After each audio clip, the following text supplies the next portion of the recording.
Man's Search for Meaning. Part 1. Experiences in a Concentration Camp. This book does not claim to be an account of facts and events but of personal experiences, experiences which millions of prisoners have suffered time and again. It is the inside story of a concentration camp, told by one of its survivors. This tale is not concerned with the great horrors, which have already been described often enough, though less often believed, but with the multitude of small torments. In other words, it will try to answer this question: how was everyday life in a concentration camp reflected in the mind of the average prisoner? Most of the events described here did not take place in the large and famous camps, but in the small ones where most of the real extermination took place. This story is not about the suffering and death of great heroes and martyrs, nor is it about the prominent kapos, prisoners who acted as trustees, having special privileges, or well-known prisoners. Thus it is not so much concerned with the sufferings of the mighty, but with the sacrifices, the crucifixion and the deaths of the great army of unknown and unrecorded victims. It was these common prisoners, who bore no distinguishing marks on their sleeves, whom the kapos really despised. While these ordinary prisoners had little or nothing to eat, the kapos were never hungry. In fact, many of the kapos fared better in the camp than they had in their entire lives. Often they were harder on the prisoners than were the guards, and beat them more cruelly than the SS men did. These kapos, of course, were chosen only from those prisoners whose characters promised to make them suitable for such procedures, and if they did not comply with what was expected of them, they were immediately demoted. They soon became much like the SS men and the camp wardens and may be judged on a similar psychological basis. It is easy for the outsider to get the wrong conception of camp life, a conception mingled with sentiment and pity. Little does he know of the hard fight for existence which raged among the prisoners. This was an unrelenting struggle for daily bread and for life itself, for one's own sake or for that of a good friend. Let us take the case of a transport which was officially announced to transfer a certain number of prisoners to another camp, but it was a fairly safe guess that its final destination would be the gas chambers. A selection of sick or feeble prisoners incapable of work would be sent to one of the big central camps which were fitted with gas chambers and crematoriums. The selection process was the signal for a free fight among all the prisoners, or of group against group. All that mattered was that one's own name and that of one's friend were crossed off the list of victims, though everyone knew that for each man saved another victim had to be found. A definite number of prisoners had to go with each transport. It did not really matter which, since each of them was nothing but a number. On their admission to the camp, at least this was the method in Auschwitz, all their documents had been taken from them, together with their other possessions. Each prisoner, therefore, had had an opportunity to claim a fictitious name or profession, and for various reasons many did this. The authorities were interested only in the captives' numbers. These numbers were often tattooed on their skin, and also had to be sewn to a certain spot on the trousers, jacket, or coat. Any guard who wanted to make a charge against a prisoner just glanced at his number, and how we dreaded such glances. He never asked for his name. To return to the convoy about to depart. There was neither time nor desire to consider moral or ethical issues. Every man was controlled by one thought only: to keep himself alive for the family waiting for him at home, and to save his friends. With no hesitation, therefore, he would arrange for another prisoner, another number, to take his place in the transport. As I have already mentioned, the process of selecting kapos was a negative one. Only the most brutal of the prisoners were chosen for this job, although there were some happy exceptions. But apart from the selection of kapos which was undertaken by the SS, there was a sort of self-selecting process going on the whole time among all of the prisoners. On the average, only those prisoners could keep alive who, after years of trekking from camp to camp, had lost all scruples in their fight for existence. They were prepared to use every means, honest and otherwise, even brutal force, theft, and betrayal of their friends, in order to save themselves. We who have come back, by the aid of many lucky chances or miracles, whatever one may choose to call them, we know, the best of us did not return. Many factual accounts about concentration camps are already on record. Here, facts will be significant only as far as they are part of a man's experiences. It is the exact nature of these experiences that the following essay will attempt to describe. For those who have been inmates in a camp, it will attempt to explain their experiences in the light of present-day knowledge. And for those who have never been inside, it may help them to comprehend, and above all to understand, the experiences of that only too small percentage of prisoners who survived and who now find life very difficult. These former prisoners often say, "We dislike talking about our experiences." No explanations are needed for those who have been inside, and the others will understand neither how we felt then nor how we feel now. To attempt a methodical presentation of the subject is very difficult, as psychology requires a certain scientific detachment. But does a man who makes his observations while he himself is a prisoner possess the necessary detachment? Such detachment is granted to the outsider, but he is too far removed to make any statements of real value. Only the man inside knows. His judgments may not be objective, his evaluations may be out of proportion. This is inevitable. An attempt must be made to avoid any personal bias, and that is the real difficulty of a book of this kind. At times it will be necessary to have the courage to tell of very intimate experiences. I had intended to write this book anonymously, using my prison number only. But when the manuscript was completed, I saw that as an anonymous publication it would lose half its value, and that I must have the courage to state my convictions openly. I therefore refrained from deleting any of the passages, in spite of an intense dislike of exhibitionism. I shall leave it to others to distill the contents of this book into dry theories. These might become a contribution to the psychology of prison life, which was investigated after the First World War, and which acquainted us with the syndrome of barbed wire sickness. We are indebted to the Second World War for enriching our knowledge of the psychopathology of the masses, if I may quote a variation of the well-known phrase and title of a book by Levin, for the war gave us the war of nerves and it gave us the concentration camp. As this story is about my experiences as an ordinary prisoner, it is important that I mention, not without pride, that I was not employed as a psychiatrist in camp, or even as a doctor, except for the last few weeks. A few of my colleagues were lucky enough to be employed in poorly heated first aid posts applying bandages made of scraps of waste paper. But I was number 119,104, and most of the time I was digging and laying tracks for railway lines. At one time, my job was to dig a tunnel, without help, for a water main under a road. This feat did not go unrewarded. Just before Christmas 1944, I was presented with a gift of so-called premium coupons. These were issued by the construction firm to which we were practically sold as slaves. The firm paid the camp authorities a fixed price per day, per prisoner. The coupons cost the firm 50 pfennigs each and could be exchanged for 6 cigarettes, often weeks later, although they sometimes lost their validity. I became the proud owner of a token worth 12 cigarettes. But more important, the cigarettes could be exchanged for 12 soups, and 12 soups were often a very real respite from starvation. The privilege of actually smoking cigarettes was reserved for the capo, who had his assured quota of weekly coupons, or possibly for a prisoner who worked as a foreman in a warehouse or workshop and received a few cigarettes in exchange for doing dangerous jobs. The only exceptions to this were those who had lost the will to live and wanted to enjoy their last days. Thus, when we saw a comrade smoking his own cigarettes, we knew he had given up faith in his strength to carry on, and, once lost, the will to live seldom returned. When one examines the vast amount of material which has been amassed as the result of many prisoners' observations and experiences, 3 phases of the inmate's mental reactions to camp life become apparent: the period following his admission, the period when he is well entrenched in camp routine, and the period following his release and liberation.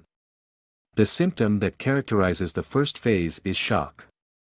Under certain conditions, shock may even precede the prisoner's formal admission to the camp. I shall give as an example the circumstances of my own admission. 1,500 persons had been traveling by train for several days and nights. There were 80 people in each coach. All had to lie on top of their luggage, the few remnants of their personal possessions. The carriages were so full that only the top parts of the windows were free to let in the gray of dawn. Everyone expected the train to head for some munitions factory, in which we would be employed as forced labor. We did not know whether we were still in Silesia or already in Poland. The engine's whistle had an uncanny sound, like a cry for help sent out in commiseration for the unhappy load which it was destined to lead into perdition. Then the train shunted, obviously nearing a main station. Suddenly a cry broke from the ranks of the anxious passengers, "There is a sign, Auschwitz." Everyone's heart missed a beat at that moment. Auschwitz, the very name, stood for all that was horrible: gas chambers, crematoriums, massacres. Slowly, almost hesitatingly, the train moved on as if it wanted to spare its passengers the dreadful realization as long as possible: Auschwitz. With the progressive dawn, the outlines of an immense camp became visible: long stretches of several rows of barbed wire fences, watch towers, searchlights, and long columns of ragged human figures, gray in the grayness of dawn, trekking along the straight desolate roads, to what destination we did not know. There were isolated shouts and whistles of command. We did not know their meaning. My imagination led me to see gallows with people dangling on them. I was horrified, but this was just as well, because step by step we had to become accustomed to a terrible and immense horror. Eventually we moved into the station. The initial silence was interrupted by shouted commands. We were to hear those rough, shrill tones from then on, over and over again in all the camps. Their sound was almost like the last cry of a victim, and yet there was a difference. It had a rasping hoarseness, as if it came from the throat of a man who had to keep shouting like that, a man who was being murdered again and again. The carriage doors were flung open and a small detachment of prisoners stormed inside. They wore striped uniforms, their heads were shaved, but they looked well fed. They spoke in every possible European tongue, and all with a certain amount of humor, which sounded grotesque under the circumstances. Like a drowning man clutching a straw, my inborn optimism, which has often controlled my feelings even in the most desperate situations, clung to this thought: these prisoners look quite well, they seem to be in good spirits and even laugh. Who knows? I might manage to share their favorable position. In psychiatry there is a certain condition known as delusion of reprieve. The condemned man, immediately before his execution, gets the illusion that he might be reprieved at the very last minute. We, too, clung to shreds of hope and believed to the last moment that it would not be so bad. Just the sight of the red cheeks and round faces of those prisoners was a great encouragement. Little did we know then that they formed a specially chosen elite, who for years had been the receiving squad for new transports as they rolled into the station day after day. They took charge of the new arrivals and their luggage, including scarce items and smuggled jewelry. Auschwitz must have been a strange spot in this Europe of the last years of the war. There must have been unique treasures of gold and silver, platinum and diamonds, not only in the huge storehouses but also in the hands of the SS. 1,500 captives were cooped up in a shed built to accommodate probably 200 at the most. We were cold and hungry and there was not enough room for everyone to squat on the bare ground, let alone to lie down. One 5-ounce piece of bread was our only food in 4 days. Yet one heard the senior prisoners in charge of the shed bargain with one member of the receiving party about a tie pin made of platinum and diamonds. Most of the profits would eventually be traded for liquor, schnapps. I do not remember any more just how many thousands of marks were needed to purchase the quantity of schnapps required for a gay evening, but I do know that those long-term prisoners needed schnapps. Under such conditions, who could blame them for trying to dope themselves? There was another group of prisoners who got liquor supplied in almost unlimited quantities by the SS. These were the men who were employed in the gas chambers and crematoriums, and who knew very well that one day they would be relieved by a new shift of men. And that they would have to leave their enforced role of executioner and become victims themselves. Nearly everyone in our transport lived under the illusion that he would be reprieved, that everything would yet be well. We did not realize the meaning behind the scene that was to follow presently. We were told to leave our luggage in the train and to fall into 2 lines, women on one side, men on the other, in order to file past a senior SS officer. Surprisingly enough, I had the courage to hide my haversack under my coat. My line filed past the officer, man by man. I realized that it would be dangerous if the officer spotted my bag. He would at least knock me down, I knew that from previous experience. Instinctively, I straightened on approaching the officer, so that he would not notice my heavy load. Then I was face to face with him. He was a tall man who looked slim and fit in his spotless uniform. What a contrast to us, who were untidy and grimy after our long journey. He had assumed an attitude of careless ease, supporting his right elbow with his left hand. His right hand was lifted, and with the forefinger of that hand he pointed very leisurely to the right or to the left. None of us had the slightest idea of the sinister meaning behind that little movement of a man's finger, pointing now to the right and now to the left, but far more frequently to the left. It was my turn. Somebody whispered to me that to be sent to the right side would mean work, the way to the left being for the sick and those incapable of work, who would be sent to a special camp. I just waited for things to take their course, the first of many such times to come. My haversack weighed me down a bit to the left, but I made an effort to walk upright. The SS man looked me over, appeared to hesitate, then put both his hands on my shoulders. I tried very hard to look smart, and he turned my shoulders very slowly until I faced right, and I moved over to that side. The significance of the finger game was explained to us in the evening. It was the first selection, the first verdict made on our existence or non-existence. For the great majority of our transport, about 90%, it meant death. Their sentence was carried out within the next few hours. Those who were sent to the left were marched from the station straight to the crematorium.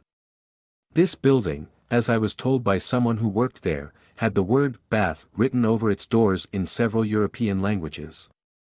On entering, each prisoner was handed a piece of soap, and then. But mercifully I do not need to describe the events which followed.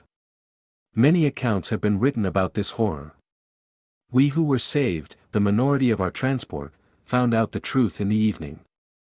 I inquired from prisoners who had been there for some time where my colleague and friend P. had been sent. Was he sent to the left side? Yes, I replied. Then you can see him there, I was told. Where? A hand pointed to the chimney a few hundred yards off, which was sending a column of flame up into the grey sky of Poland. It dissolved into a sinister cloud of smoke. That's where your friend is, floating up to heaven, was the answer. But I still did not understand until the truth was explained to me in plain words. But I am telling things out of their turn. From a psychological point of view, we had a long, long way in front of us from the break of that dawn at the station until our first night's rest at the camp. Escorted by SS guards with loaded guns, we were made to run from the station, past electrically charged barbed wire, through the camp, to the cleansing station. For those of us who had passed the first selection, this was a real bath. Again our illusion of reprieve found confirmation. The SS men seemed almost charming. Soon we found out their reason. They were nice to us as long as they saw watches on our wrists and could persuade us in well-meaning tones to hand them over. Would we not have to hand over all our possessions anyway, and why should not that relatively nice person have the watch? Maybe one day he would do one a good turn. We waited in a shed which seemed to be the anteroom to the disinfecting chamber. SS men appeared and spread out blankets into which we had to throw all our possessions, all our watches and jewelry. There were still naive prisoners among us who asked, to the amusement of the more seasoned ones who were there as helpers, if they could not keep a wedding ring, a medal or a good luck piece. No one could yet grasp the fact that everything would be taken away. I tried to take one of the old prisoners into my confidence. Approaching him furtively, I pointed to the roll of paper in the inner pocket of my coat and said, "Look, this is the manuscript of a scientific book. I know what you will say, that I should be grateful to escape with my life, that should be all I can expect of fate. But I cannot help myself.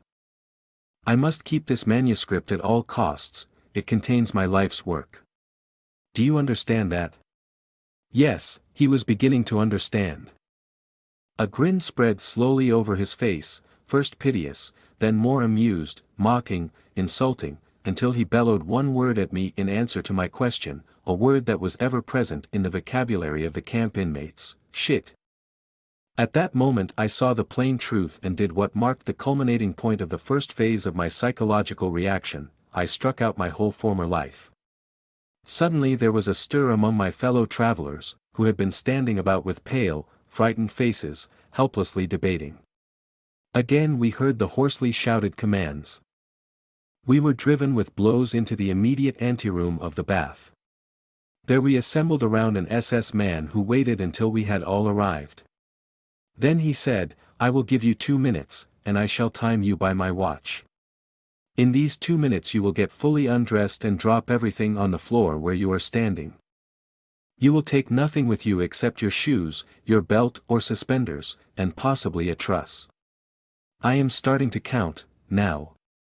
With unthinkable haste, people tore off their clothes. As the time grew shorter, they became increasingly nervous and pulled clumsily at their underwear, belts and shoelaces. Then we heard the first sounds of whipping, leather straps beating down on naked bodies. Next we were herded into another room to be shaved. Not only our heads were shorn, but not a hair was left on our entire bodies. Then on to the showers, where we lined up again. We hardly recognized each other, but with great relief some people noted that real water dripped from the sprays. While we were waiting for the shower, our nakedness was brought home to us. We really had nothing now except our bare bodies, even minus hair. All we possessed, literally, was our naked existence. What else remained for us as a material link with our former lives? For me there were my glasses and my belt, the latter I had to exchange later on for a piece of bread. There was an extra bit of excitement in store for the owners of trusses. In the evening the senior prisoner in charge of our hut welcomed us with a speech in which he gave us his word of honor that he would hang, personally, from that beam, he pointed to it, any person who had sewn money or precious stones into his truss. Proudly he explained that as a senior inhabitant the camp laws entitled him to do so. Where our shoes were concerned, matters were not so simple. Although we were supposed to keep them, those who had fairly decent pairs had to give them up after all and were given in exchange shoes that did not fit. In for real trouble were those prisoners who had followed the apparently well-meant advice, given in the anteroom, of the senior prisoners and had shortened their jackboots by cutting the tops off, then smearing soap on the cut edges to hide the sabotage. The SS men seemed to have waited for just that. All suspected of this crime had to go into a small adjoining room. After a time we again heard the lashings of the strap, and the screams of tortured men. This time it lasted for quite a while. Thus the illusions some of us still held were destroyed one by one, and then, quite unexpectedly, most of us were overcome by a grim sense of humor. We knew that we had nothing to lose except our so ridiculously naked lives. When the showers started to run, we all tried very hard to make fun, both about ourselves and about each other. After all, real water did flow from the sprays. Apart from that strange kind of humor, another sensation seized us: curiosity. I have experienced this kind of curiosity before, as a fundamental reaction toward certain strange circumstances. When my life was once endangered by a climbing accident, I felt only one sensation at the critical moment: curiosity as to whether I should come out of it alive or with a fractured skull or some other injuries. Cold curiosity predominated even in Auschwitz, somehow detaching the mind from its surroundings, which came to be regarded with a kind of objectivity. At that time one cultivated this state of mind as a means of protection. We were anxious to know what would happen next, and what would be the consequence, for example, of our standing in the open air, in the chill of late autumn, stark naked, and still wet from the showers. In the next few days our curiosity evolved into surprise that we did not catch cold. There were many similar surprises in store for new arrivals. The medical men among us learned first of all, textbooks tell lies. Somewhere it is said that man cannot exist without sleep for more than a stated number of hours. Quite wrong. I had been convinced that there were certain things I just could not do. I could not sleep without this, or I could not live with that or the other. The first night in Auschwitz we slept in beds which were constructed in tiers. On each tier, measuring about 6.5 to 8 feet, slept 9 men, directly on the boards. 2 blankets were shared by each 9 men. We could, of course, lie only on our sides, crowded and huddled against each other, which had some advantages because of the bitter cold. Though it was forbidden to take shoes up to the bunks, some people did use them secretly as pillows in spite of the fact that they were caked with mud. Otherwise one's head had to rest on the crook of an almost dislocated arm. And yet sleep came and brought oblivion and relief from pain for a few hours. I would like to mention a few similar surprises on how much we could endure. We were unable to clean our teeth, and yet, in spite of that and a severe vitamin deficiency, we had healthier gums than ever before. We had to wear the same shirts for half a year, until they had lost all appearance of being shirts. For days we were unable to wash, even partially, because of frozen water pipes, and yet the sores and abrasions on hands which were dirty from work in the soil did not suppurate, that is, unless there was frostbite. Or for instance, a light sleeper, who used to be disturbed by the slightest noise in the next room, now found himself lying pressed against a comrade who snored loudly a few inches from his ear and yet slept quite soundly through the noise. If someone now asked of us the truth of Dostoevsky's statement that flatly defines man as a being who can get used to anything, we would reply, yes, a man can get used to anything, but do not ask us how. But our psychological investigations have not taken us that far yet, neither had we prisoners reached that point. We were still in the first phase of our psychological reactions. The thought of suicide was entertained by nearly everyone, if only for a brief time.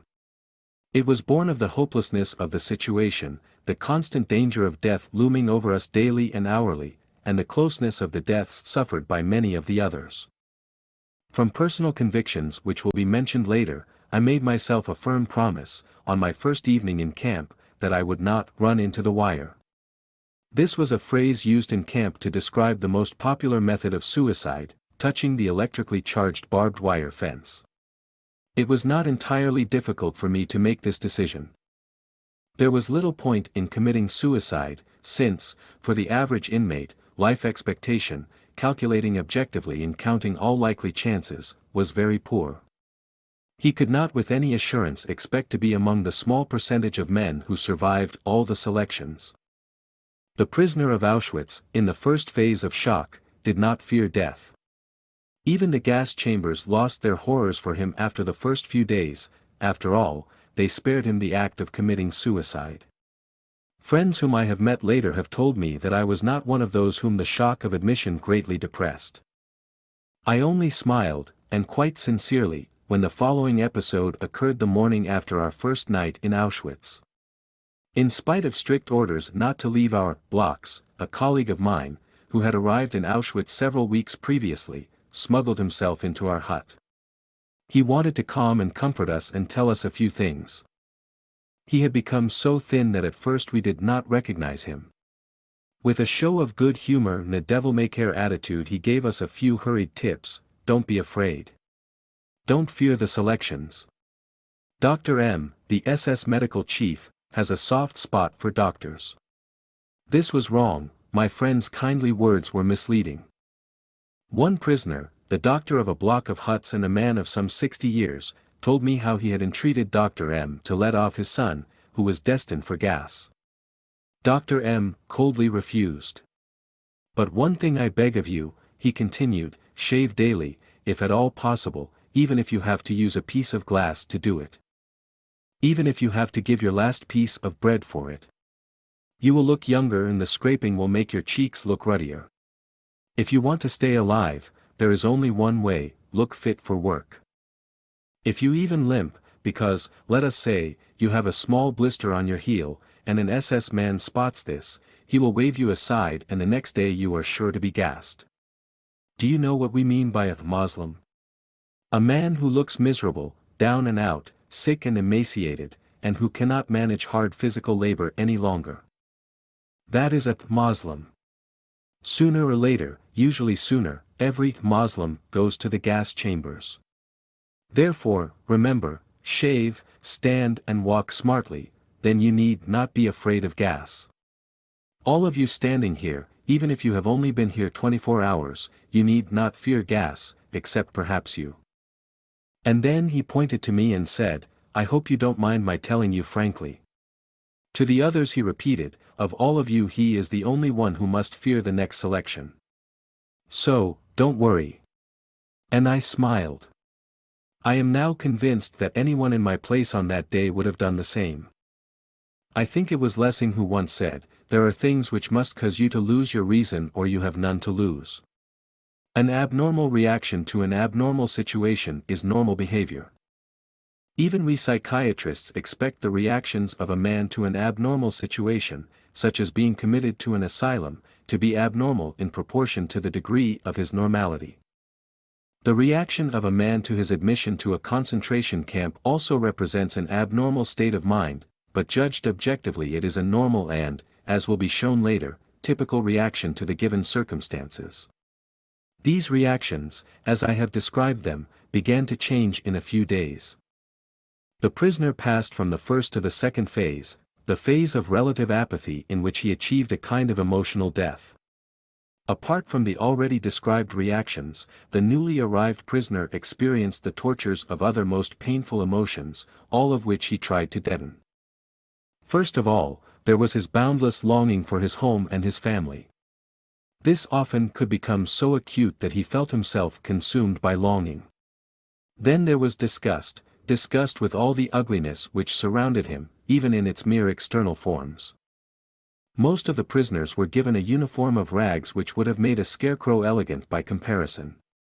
Between the huts in the camp lay pure filth, and the more one worked to clear it away, the more one had to come in contact with it. It was a favorite practice to detail a new arrival to a work group whose job was to clean the latrines and remove the sewage. If, as usually happened, some of the excrement splashed into his face during its transport over bumpy fields, any sign of disgust by the prisoner or any attempt to wipe off the filth would only be punished with a blow from a capo. And thus the mortification of normal reactions was hastened. At first the prisoner looked away if he saw the punishment parades of another group. He could not bear to see fellow prisoners march up and down for hours in the mire, their movements directed by blows. Days or weeks later things changed. Early in the morning, when it was still dark, the prisoner stood in front of the gate with his detachment, ready to march. He heard a scream and saw how a comrade was knocked down, pulled to his feet again, and knocked down once more, and why? He was feverish but had reported to sick bay at an improper time. He was being punished for this irregular attempt to be relieved of his duties. But the prisoner who had passed into the second stage of his psychological reactions did not avert his eyes any more. By then his feelings were blunted, and he watched unmoved. Another example, he found himself waiting at sick bay, hoping to be granted 2 days of light work inside the camp because of injuries or perhaps edema or fever. He stood unmoved while a 12-year-old boy was carried in who had been forced to stand at attention for hours in the snow or to work outside with bare feet because there were no shoes for him in the camp. His toes had become frostbitten, and the doctor on duty picked off the black gangrenous stumps with tweezers, one by one. Disgust, horror and pity are emotions that our spectator could not really feel anymore. The sufferers, the dying and the dead, became such commonplace sights to him after a few weeks of camp life that they could not move him any more. I spent some time in a hut for typhus patients who ran very high temperatures and were often delirious, many of them moribund. After one of them had just died, I watched without any emotional upset the scene that followed, which was repeated over and over again with each death. One by one the prisoners approached the still warm body.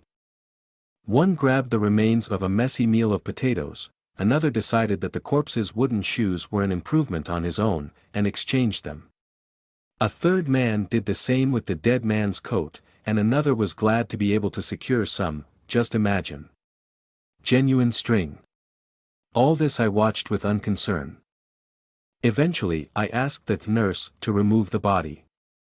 When he decided to do so, he took the corpse by its legs, allowing it to drop into the small corridor between the 2 rows of boards which were the beds for the 50 typhus patients, and dragged it across the bumpy earthen floor toward the door. The 2 steps which led up into the open air always constituted a problem for us, since we were exhausted from a chronic lack of food. After a few months' stay in the camp we could not walk up those steps, which were each about 6 inches high, without putting our hands on the door jambs to pull ourselves up. The man with the corpse approached the steps. Wearily he dragged himself up. Then the body, first the feet, then the trunk, and finally, with an uncanny rattling noise, the head of the corpse bumped up the 2 steps. My place was on the opposite side of the hut, next to the small, sole window, which was built near the floor. While my cold hands clasped a bowl of hot soup from which I sipped greedily, I happened to look out the window. The corpse which had just been removed stared in at me with glazed eyes. 2 hours before I had spoken to that man. Now I continued sipping my soup. If my lack of emotion had not surprised me from the standpoint of professional interest, I would not remember this incident now, because there was so little feeling involved in it. Apathy, the blunting of the emotions and the feeling that one could not care any more, were the symptoms arising during the second stage of the prisoner's psychological reactions, and which eventually made him insensitive to daily and hourly beatings. By means of this insensibility the prisoner soon surrounded himself with a very necessary protective shell. Beatings occurred on the slightest provocation, sometimes for no reason at all. For example, bread was rationed out at our work site and we had to line up for it. Once, the man behind me stood off a little to one side and that lack of symmetry displeased the SS guard. I did not know what was going on in the line behind me, nor in the mind of the SS guard, but suddenly I received 2 sharp blows on my head. Only then did I spot the guard at my side who was using his stick.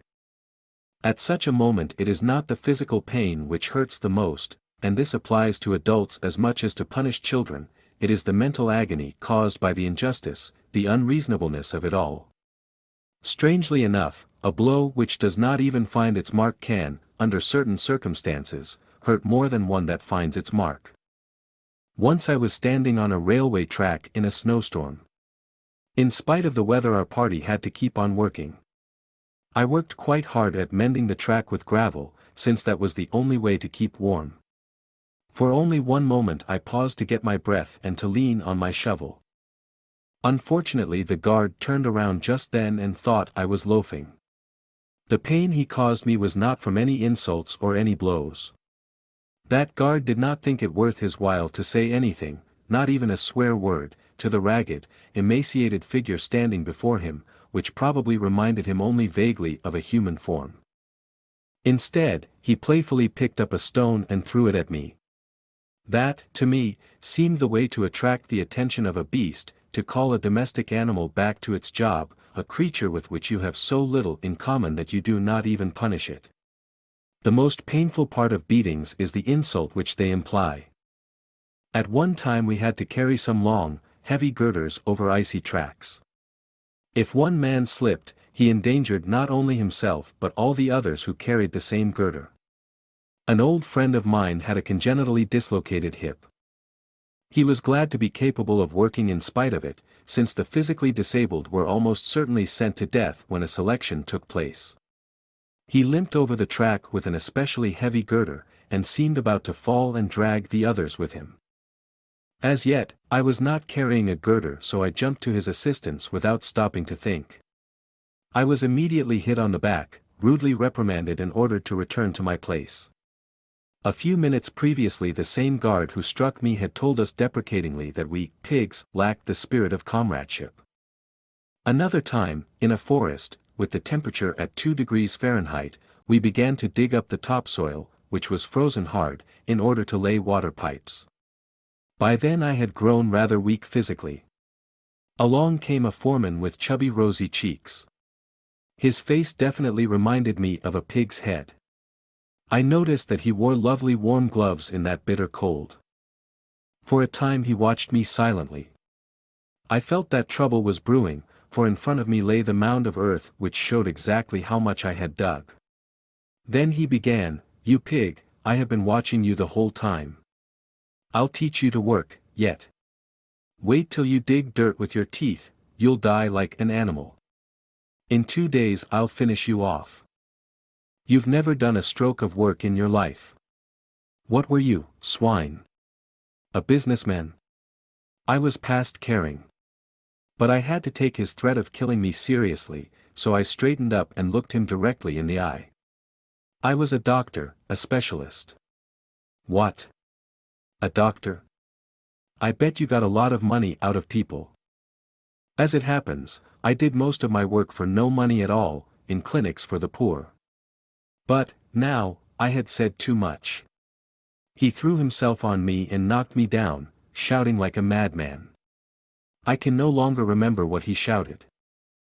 I want to show with this apparently trivial story that there are moments when indignation can rouse even a seemingly hardened prisoner, indignation not about cruelty or pain, but about the insult connected with it. That time blood rushed to my head because I had to listen to a man judge my life who had so little idea of it, a man, I must confess, the following remark, which I made to my fellow prisoners after the scene, afforded me childish relief, who looked so vulgar and brutal that the nurse in the outpatient ward in my hospital would not even have admitted him to the waiting room. Fortunately the capo in my working party was obligated to me, he had taken a liking to me because I listened to his love stories and matrimonial troubles, which he poured out during the long marches to our work site. I had made an impression on him with my diagnosis of his character and with my psychotherapeutic advice. After that he was grateful, and this had already been of value to me. On several previous occasions he had reserved a place for me next to him in one of the first 5 rows of our detachment, which usually consisted of 280 men. That favor was important. We had to line up early in the morning while it was still dark. Everybody was afraid of being late and of having to stand in the back rows. If men were required for an unpleasant and disliked job, the senior capo appeared and usually collected the men he needed from the back rows. These men had to march away to another, especially dreaded kind of work under the command of strange guards. Occasionally the senior capo chose men from the first 5 rows, just to catch those who tried to be clever. All protests and entreaties were silenced by a few well-aimed kicks, and the chosen victims were chased to the meeting place with shouts and blows. However, as long as my capo felt the need of pouring out his heart, this could not happen to me. I had a guaranteed place of honor next to him. But there was another advantage, too. Like nearly all the camp inmates, I was suffering from edema. My legs were so swollen and the skin on them so tightly stretched that I could scarcely bend my knees. I had to leave my shoes unlaced in order to make them fit my swollen feet. There would not have been space for socks even if I had had any. So my partly bare feet were always wet and my shoes always full of snow. This, of course, caused frostbite and chilblains. Every single step became real torture. Clumps of ice formed on our shoes during our marches over snow-covered fields. Over and again men slipped and those following behind stumbled on top of them. Then the column would stop for a moment, but not for long. One of the guards soon took action and worked over the men with the butt of his rifle to make them get up quickly. The more to the front of the column you were, the less often you were disturbed by having to stop and then to make up for lost time by running on your painful feet. I was very happy to be the personally appointed physician to His Honor the Capo, and to march in the first row at an even pace. As an additional payment for my services, I could be sure that as long as soup was being dealt out at lunchtime at our work site, he would, when my turn came, dip the ladle right to the bottom of the vat and fish out a few peas. This capo, a former army officer, even had the courage to whisper to the foreman, whom I had quarreled with, that he knew me to be an unusually good worker.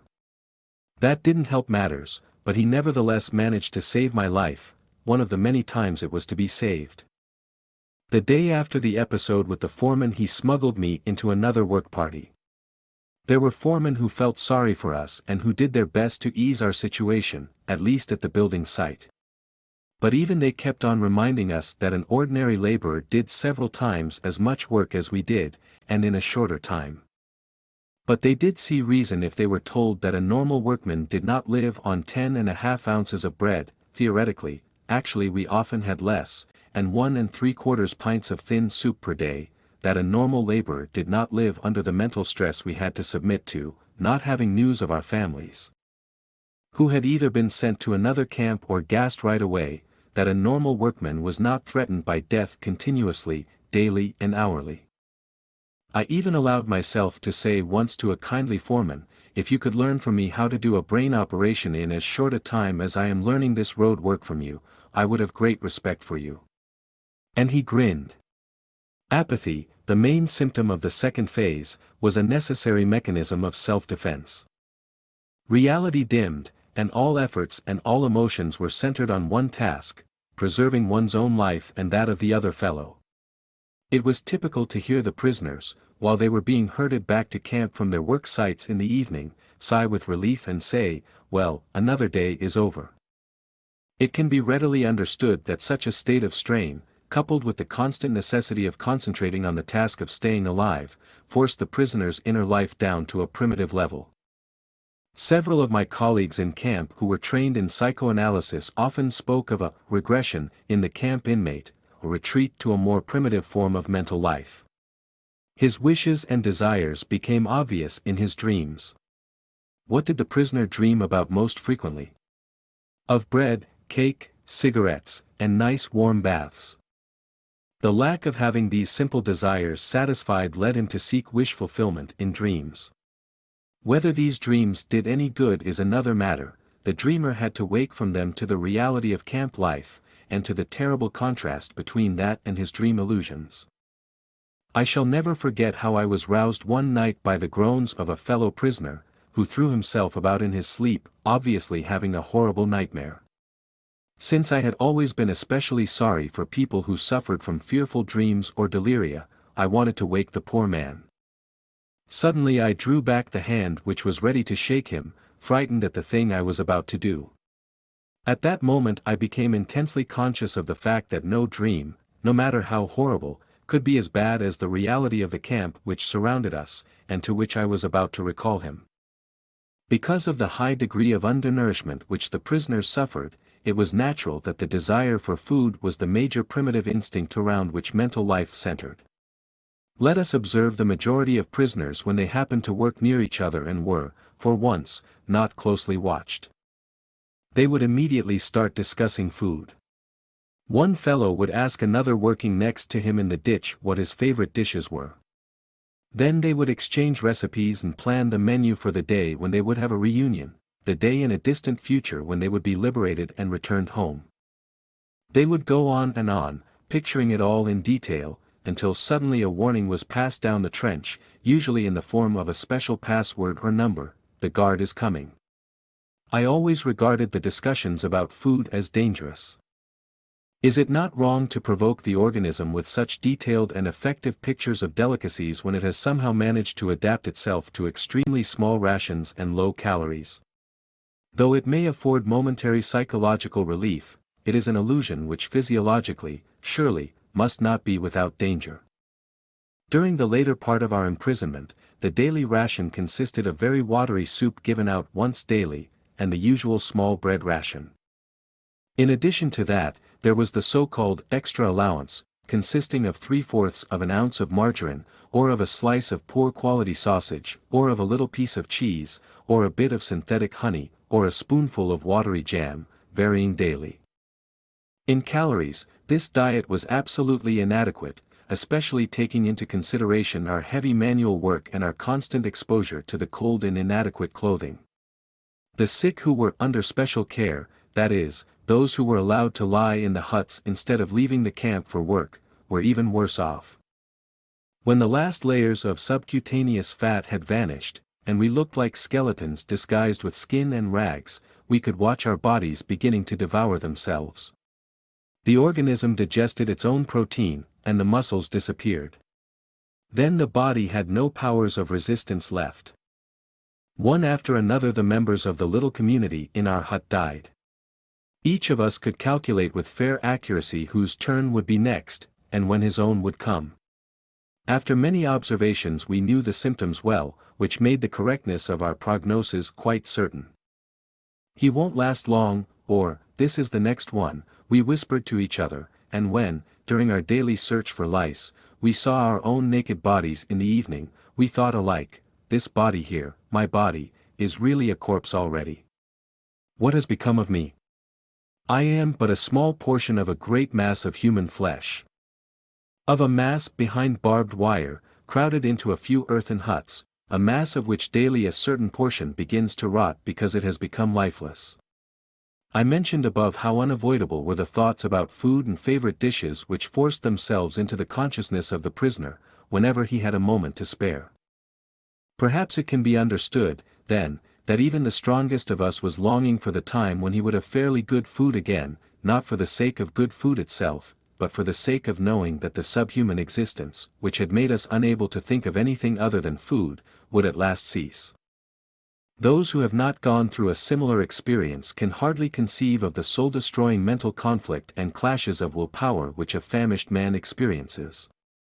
They can hardly grasp what it means to stand digging in a trench, listening only for the siren to announce 9:30 or 10 a.m.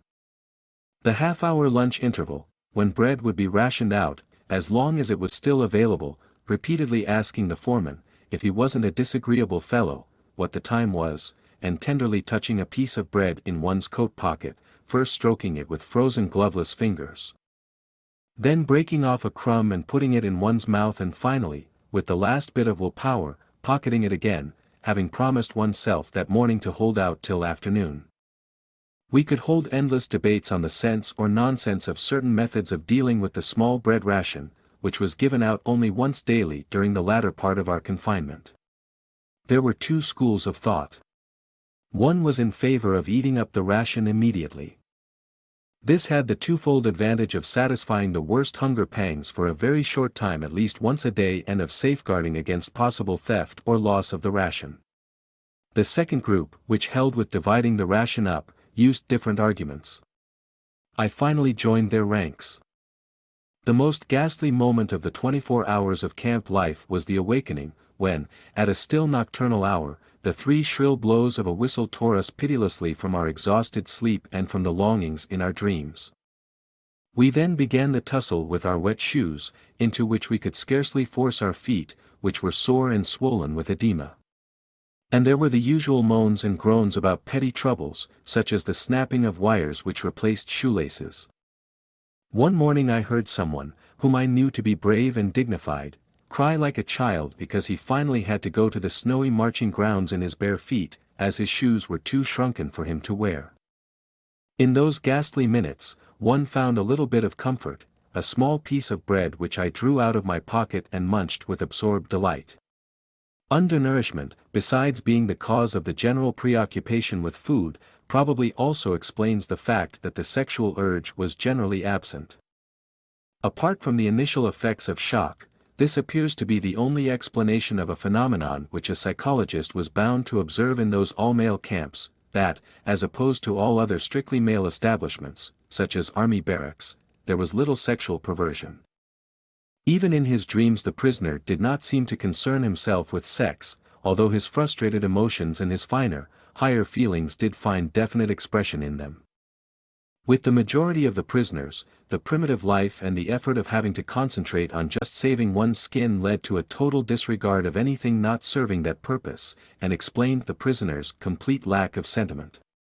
This was brought home to me on my transfer from Auschwitz to a camp affiliated with Dachau. The train which carried us, about 2,000 prisoners, passed through Vienna. At about midnight we passed one of the Viennese railway stations. The track was going to lead us past the street where I was born, past the house where I had lived many years of my life, in fact, until I was taken prisoner. There were 50 of us in the prison car, which had 2 small, barred peepholes. There was only enough room for one group to squat on the floor, while the others, who had to stand up for hours, crowded round the peepholes. Standing on tiptoe and looking past the others' heads through the bars of the window, I caught an eerie glimpse of my native town. We all felt more dead than alive, since we thought that our transport was heading for the camp at Mauthausen and that we had only 1 or 2 weeks to live. I had a distinct feeling that I saw the streets, the squares, and the houses of my childhood with the eyes of a dead man who had come back from another world and was looking down on a ghostly city. After hours of delay the train left the station. And there was the street, my street. The young lads who had a number of years of camp life behind them and for whom such a journey was a great event stared attentively through the peephole. I began to beg them, to entreat them, to let me stand in front for one moment only. I tried to explain how much a look through that window meant to me just then. My request was refused with rudeness and cynicism. You lived here all those years. Well, then you have seen quite enough already. In general there was also a cultural hibernation in the camp. There were two exceptions to this, politics and religion. Politics were talked about everywhere in camp, almost continuously. The discussions were based chiefly on rumors, which were snapped up and passed around avidly. The rumors about the military situation were usually contradictory. They followed one another rapidly and succeeded only in making a contribution to the war of nerves that was waged in the minds of all the prisoners. Many times, hopes for a speedy end to the war, which had been fanned by optimistic rumors, were disappointed. Some men lost all hope, but it was the incorrigible optimists who were the most irritating companions. The religious interest of the prisoners, as far and as soon as it developed, was the most sincere imaginable. The depth and vigor of religious belief often surprised and moved a new arrival. Most impressive in this connection were improvised prayers or services in the corner of a hut, or in the darkness of the locked cattle truck in which we were brought back from a distant work site, tired, hungry and frozen in our ragged clothing. In the winter and spring of 1945 there was an outbreak of typhus which infected nearly all the prisoners.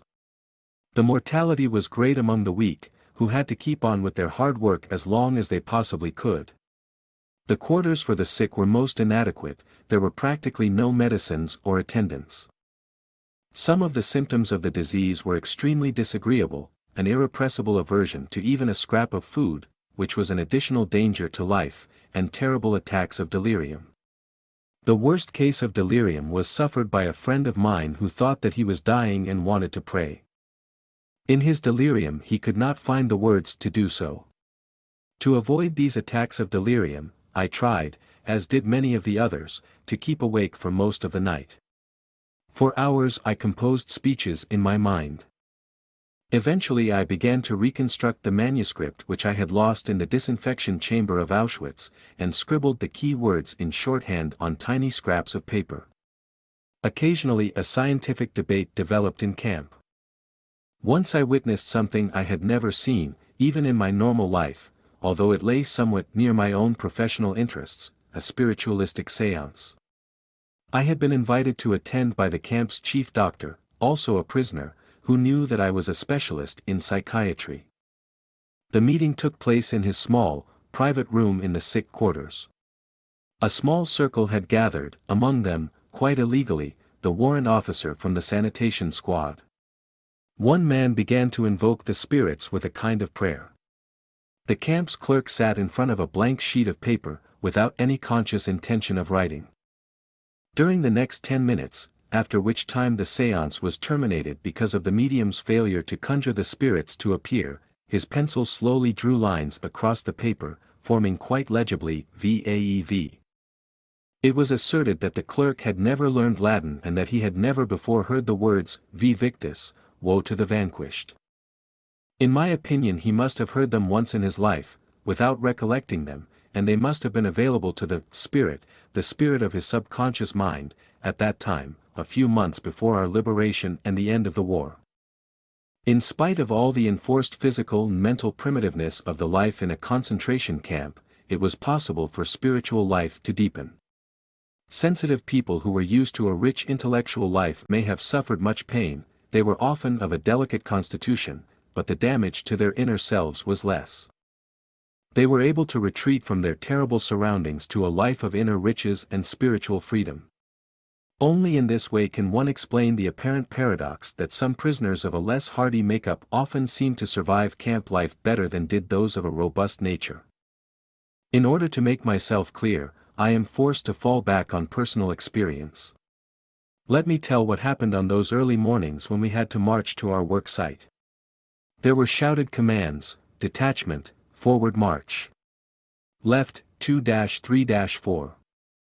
Left, 2-3-4. Left, 2-3-4. Left, 2, 3-4. First man about, left and left and left and left. Caps off. These words sound in my ears even now. At the order, caps off, we passed the gate of the camp and searchlights were trained upon us. Whoever did not march smartly got a kick. And worse off was the man who, because of the cold, had pulled his cap back over his ears before permission was given. We stumbled on in the darkness, over big stones and through large puddles, along the one road leading from the camp. The accompanying guards kept shouting at us and driving us with the butts of their rifles. Anyone with very sore feet supported himself on his neighbor's arm. Hardly a word was spoken, the icy wind did not encourage talk. Hiding his mouth behind his upturned collar, the man marching next to me whispered suddenly, "If our wives could see us now. I do hope they are better off in their camps and don't know what is happening to us." That brought thoughts of my own wife to mind. And as we stumbled on for miles, slipping on icy spots, supporting each other time and again, dragging one another up and onward, nothing was said, but we both knew, each of us was thinking of his wife. Occasionally I looked at the sky, where the stars were fading and the pink light of the morning was beginning to spread behind a dark bank of clouds. But my mind clung to my wife's image, imagining it with an uncanny acuteness. I heard her answering me, saw her smile, her frank and encouraging look. Real or not, her look was then more luminous than the sun which was beginning to rise.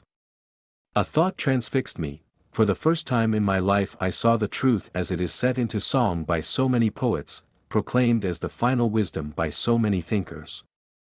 The truth, that love is the ultimate and the highest goal to which man can aspire.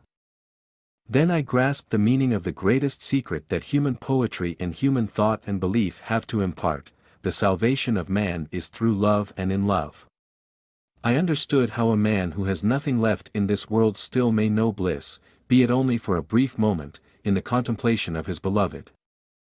In a position of utter desolation, when man cannot express himself in positive action, when his only achievement may consist in enduring his sufferings in the right way, an honorable way, in such a position man can, through loving contemplation of the image he carries of his beloved, achieve fulfillment. For the first time in my life I was able to understand the meaning of the words, "The angels are lost in perpetual contemplation of an infinite glory." In front of me a man stumbled and those following him fell on top of him. The guard rushed over and used his whip on them all. Thus my thoughts were interrupted for a few minutes. But soon my soul found its way back from the prisoner's existence to another world, and I resumed talk with my loved one. I asked her questions, and she answered. She questioned me in return, and I answered. Stop. We had arrived at our work site. Everybody rushed into the dark hut in the hope of getting a fairly decent tool.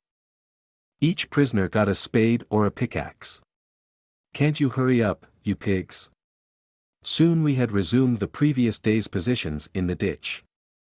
The frozen ground cracked under the point of the pickaxes, and sparks flew. The men were silent, their brains numb. My mind still clung to the image of my wife. A thought crossed my mind, I didn't even know if she were still alive. I knew only one thing, which I have learned well by now: love goes very far beyond the physical person of the beloved. It finds its deepest meaning in his spiritual being, his inner self. Whether or not he is actually present, whether or not he is still alive at all, ceases somehow to be of importance. I did not know whether my wife was alive, and I had no means of finding out. During all my prison life there was no outgoing or incoming mail, but at that moment it ceased to matter. There was no need for me to know, nothing could touch the strength of my love, my thoughts, and the image of my beloved. Had I known then that my wife was dead, I think that I would still have given myself, undisturbed by that knowledge, to the contemplation of her image, and that my mental conversation with her would have been just as vivid and just as satisfying. Set me like a seal upon thy heart, love is as strong as death. This intensification of inner life helped the prisoner find a refuge from the emptiness, desolation and spiritual poverty of his existence, by letting him escape into the past. When given free rein, his imagination played with past events, often not important ones, but minor happenings and trifling things. His nostalgic memory glorified them and they assumed a strange character. Their world and their existence seemed very distant and the spirit reached out for them longingly. In my mind I took bus rides, unlocked the front door of my apartment, answered my telephone, switched on the electric lights. Our thoughts often centered on such details, and these memories could move one to tears. As the inner life of the prisoner tended to become more intense, he also experienced the beauty of art and nature as never before. Under their influence he sometimes even forgot his own frightful circumstances. If someone had seen our faces on the journey from Auschwitz to a Bavarian camp as we beheld the mountains of Salzburg with their summits glowing in the sunset, through the little barred windows of the prison carriage, he would never have believed that those were the faces of men who had given up all hope of life and liberty. Despite that factor, or maybe because of it, we were carried away by nature's beauty, which we had missed for so long. In camp, too, a man might draw the attention of a comrade working next to him to a nice view of the setting sun shining through the tall trees of the Bavarian woods, as in the famous watercolor by Dürer, the same woods in which we had built an enormous, hidden munitions plant. One evening, when we were already resting on the floor of our hut, dead tired, soup bowls in hand, a fellow prisoner rushed in and asked us to run out to the assembly grounds and see the wonderful sunset. Standing outside we saw sinister clouds glowing in the west and the whole sky alive with clouds of ever-changing shapes and colors, from steel blue to blood red. The desolate gray mud huts provided a sharp contrast, while the puddles on the muddy ground reflected the glowing sky. Then, after minutes of moving silence, one prisoner said to another, "How beautiful the world could be." Another time we were at work in a trench. The dawn was gray around us. Gray was the sky above, gray the snow in the pale light of dawn, gray the rags in which my fellow prisoners were clad, and gray their faces. I was again conversing silently with my wife, or perhaps I was struggling to find the reason for my sufferings, my slow dying. In a last violent protest against the hopelessness of imminent death, I sensed my spirit piercing through the enveloping gloom. I felt it transcend that hopeless, meaningless world, and from somewhere I heard a victorious yes in answer to my question of the existence of an ultimate purpose. At that moment a light was lit in a distant farmhouse, which stood on the horizon as if painted there, in the midst of the miserable grey of a dawning morning in Bavaria. Id lux in tenebris lucet, and the light shineth in the darkness. For hours I stood hacking at the icy ground. The guard passed by, insulting me, and once again I communed with my beloved. More and more I felt that she was present, that she was with me.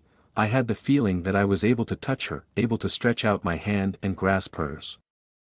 The feeling was very strong, she was there.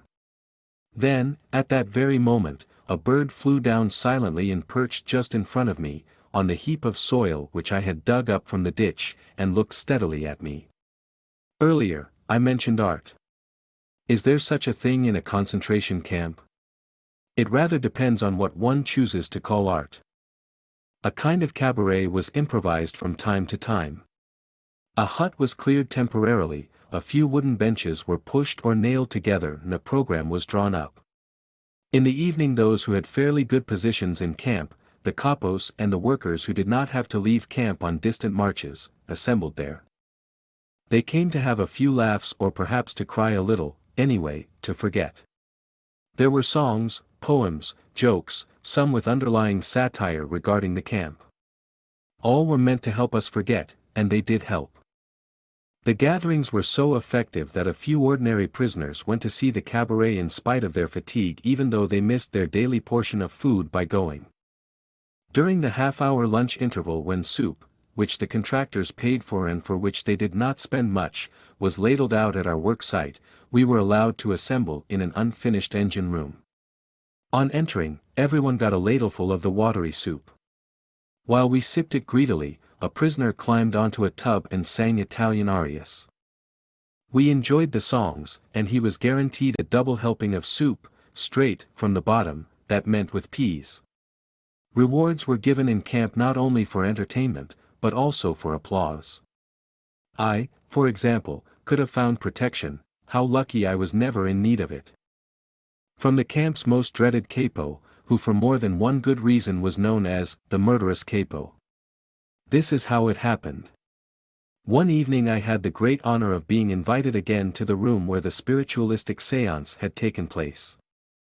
There were gathered the same intimate friends of the chief doctor and, most illegally, the warrant officer from the sanitation squad was again present.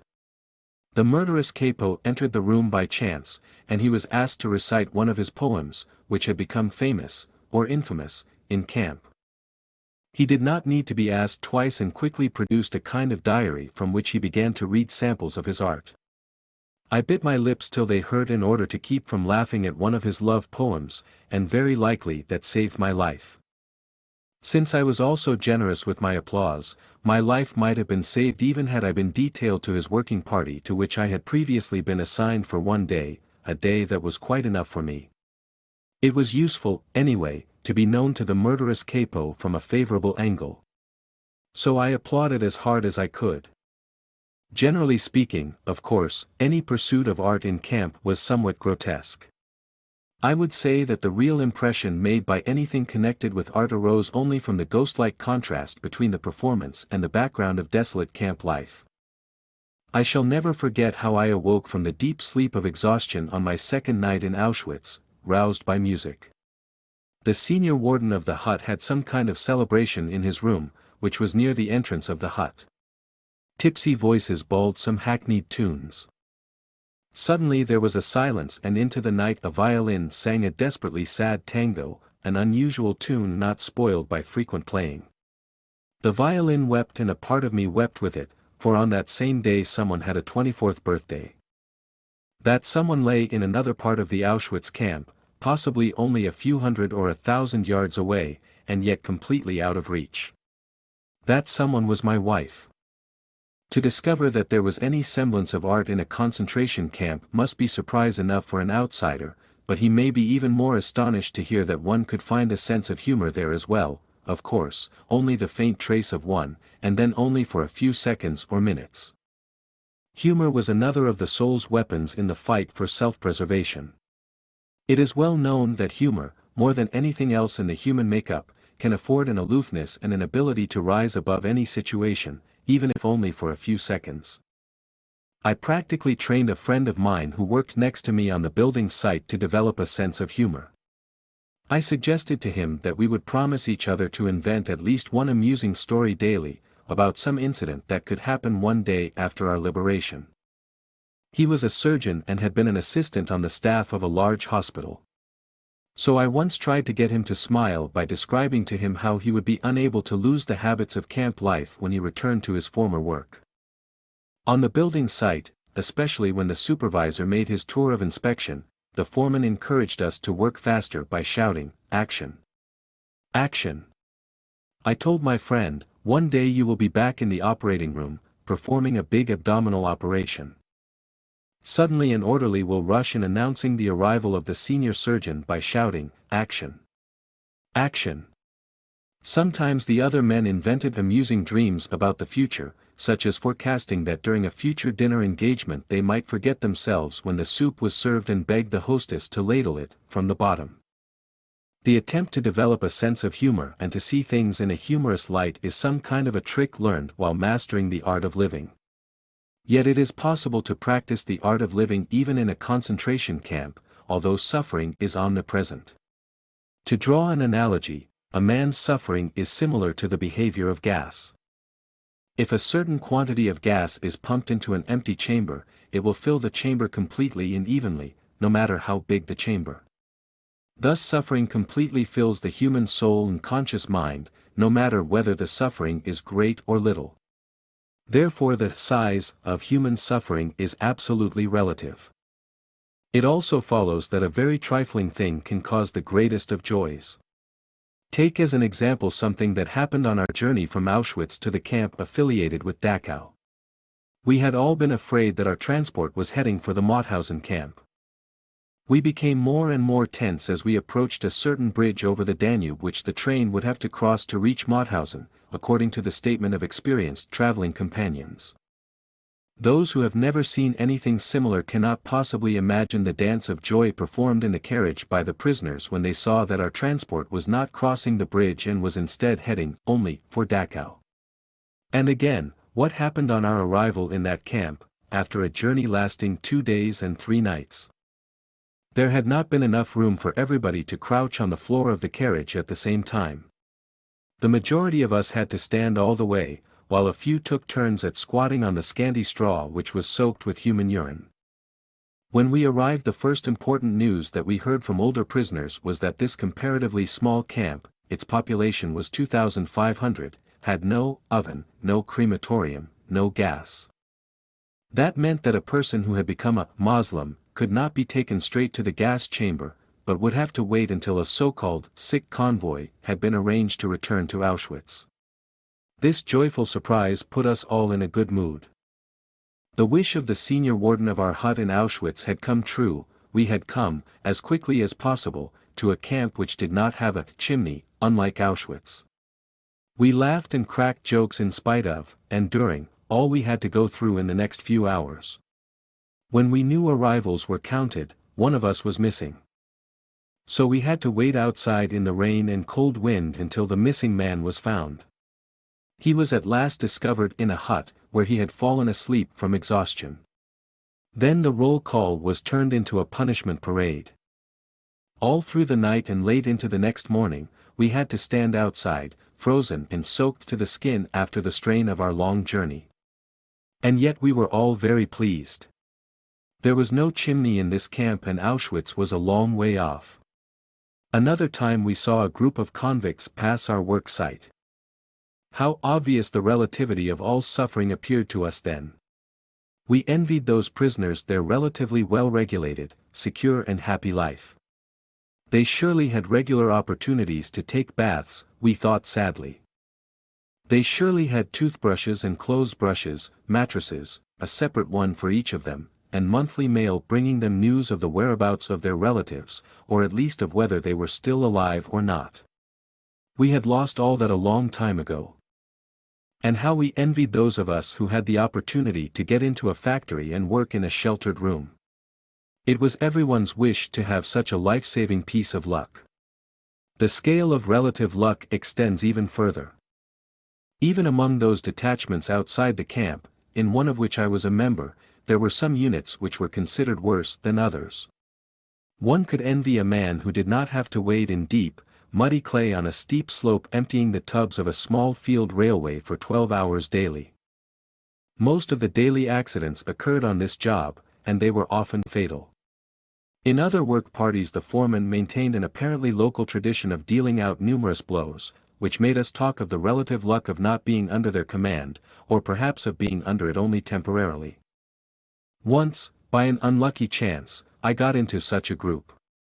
If an air raid alarm had not interrupted us after 2 hours, during which time the foreman had worked on me especially, making it necessary to regroup the workers afterwards, I think that I would have returned to camp on one of the sledges which carried those who had died or were dying from exhaustion. No one can imagine the relief that the siren can bring in such a situation, not even a boxer who has heard the bell signifying the finish of a round and who is thus saved at the last minute from the danger of a knockout. We were grateful for the smallest of mercies. We were glad when there was time to delouse before going to bed, although in itself this was no pleasure, as it meant standing naked in an unheated hut where icicles hung from the ceiling. But we were thankful if there was no air raid alarm during this operation and the lights were not switched off. If we could not do the job properly, we were kept awake half the night. The meager pleasures of camp life provided a kind of negative happiness, freedom from suffering, as Schopenhauer put it, and even that in a relative way only. Real positive pleasures, even small ones, were very few. I remember drawing up a kind of balance sheet of pleasures one day and finding that in many, many past weeks I had experienced only 2 pleasurable moments. One occurred when, on returning from work, I was admitted to the cook house after a long wait and was assigned to the line filing up to prisoner cook F. He stood behind one of the huge pans and ladled soup into the bowls which were held out to him by the prisoners, who hurriedly filed past. He was the only cook who did not look at the men whose bowls he was filling, the only cook who dealt out the soup equally, regardless of recipient, and who did not make favorites of his personal friends or countrymen, picking out the potatoes for them, while the others got watery soup skimmed from the top. But it is not for me to pass judgment on those prisoners who put their own people above everyone else. Who can throw a stone at a man who favors his friends under circumstances when, sooner or later, it is a question of life or death? No man should judge unless he asks himself in absolute honesty whether in a similar situation he might not have done the same. Long after I had resumed normal life again, that means a long time after my release from camp, somebody showed me an illustrated weekly with photographs of prisoners lying crowded on their bunks, staring dully at a visitor. Isn't this terrible, the dreadful staring faces, everything about it? Why? I asked, for I genuinely did not understand. For at that moment I saw it all again. At 5 a.m. it was still pitch dark outside. I was lying on the hard boards in an earthen hut where about 70 of us were taken care of. We were sick and did not have to leave camp for work, we did not have to go on parade. We could lie all day in our little corner in the hut and doze and wait for the daily distribution of bread, which, of course, was reduced for the sick, and for the daily helping of soup, watered down and also decreased in quantity. But how content we were, happy in spite of everything. While we cowered against each other to avoid any unnecessary loss of warmth, and were too lazy and disinterested to move a finger unnecessarily, we heard shrill whistles and shouts from the square where the night shift had just returned and was assembling for roll call. The door was flung open, and the snowstorm blew into our hut. An exhausted comrade, covered with snow, stumbled inside to sit down for a few minutes. But the senior warden turned him out again. It was strictly forbidden to admit a stranger to a hut while a checkup on the men was in progress. How sorry I was for that fellow and how glad not to be in his skin at that moment, but instead to be sick and able to doze on in the sick quarters. What a lifesaver it was to have 2 days there, and perhaps even 2 extra days after those. All this came to my mind when I saw the photographs in the magazine. When I explained, my listeners understood why I did not find the photographs so terrible. The people shown on it might not have been so unhappy after all. On my 4th day in the sick quarters I had just been detailed to the night shift when the chief doctor rushed in and asked me to volunteer for medical duties in another camp containing typhus patients. Against the urgent advice of my friends, and despite the fact that almost none of my colleagues offered their services, I decided to volunteer. I knew that in a working party I would die in a short time. But if I had to die there might at least be some sense in my death. I thought that it would doubtless be more to the purpose to try and help my comrades as a doctor than to vegetate or finally lose my life as the unproductive labor that I was then. For me this was simple mathematics, not sacrifice. But secretly, the warrant officer from the sanitation squad had ordered that the 2 doctors who had volunteered for the typhus camp should be taken care of till they left. We looked so weak that he feared that he might have 2 additional corpses on his hands, rather than 2 doctors. I mentioned earlier how everything that was not connected with the immediate task of keeping oneself and one's closest friends alive lost its value. Everything was sacrificed to this end. A man's character became involved to the point that he was caught in a mental turmoil which threatened all the values he held and threw them into doubt. Under the influence of a world which no longer recognized the value of human life and human dignity, which had robbed man of his will and had made him an object to be exterminated, having planned, however, to make full use of him first, to the last ounce of his physical resources, under this influence the personal ego finally suffered a loss of values. If the man in the concentration camp did not struggle against this in a last effort to save his self-respect, he lost the feeling of being an individual, a being with a mind, with inner freedom and personal value. He thought of himself then as only a part of an enormous mass of people, his existence descended to the level of animal life. The men were herded, sometimes to one place then to another, sometimes driven together, then apart, like a flock of sheep without a thought or a will of their own. A small but dangerous pack watched them from all sides, well versed in methods of torture and sadism. They drove the herd incessantly, backwards and forwards, with shouts, kicks and blows. And we, the sheep, thought of two things only: how to evade the bad dogs and how to get a little food. Just like sheep that crowd timidly into the center of a herd, each of us tried to get into the middle of our formations. That gave one a better chance of avoiding the blows of the guards who were marching on either side and to the front and rear of our column. The central position had the added advantage of affording protection against the bitter winds. It was, therefore, in an attempt to save one's own skin that one literally tried to submerge into the crowd. This was done automatically in the formations. But at other times it was a very conscious effort on our part, in conformity with one of the camp's most imperative laws of self-preservation: do not be conspicuous. We tried at all times to avoid attracting the attention of the SS. There were times, of course, when it was possible, and even necessary, to keep away from the crowd.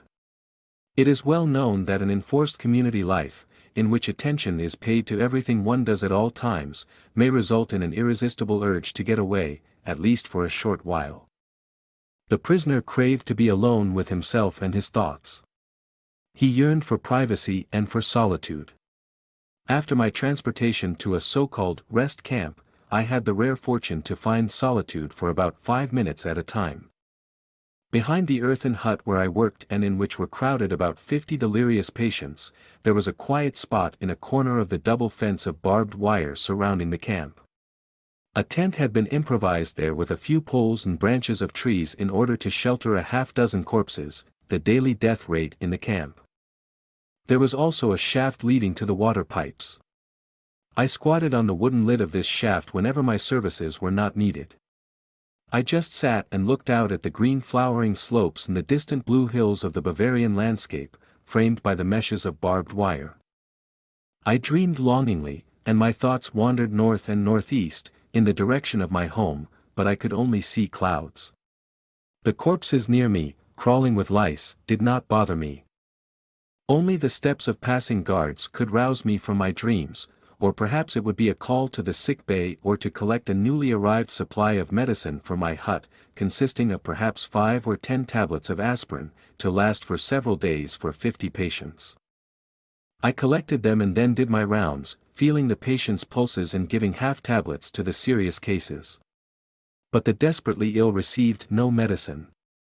It would not have helped, and besides, it would have deprived those for whom there was still some hope. For light cases, I had nothing, except perhaps a word of encouragement.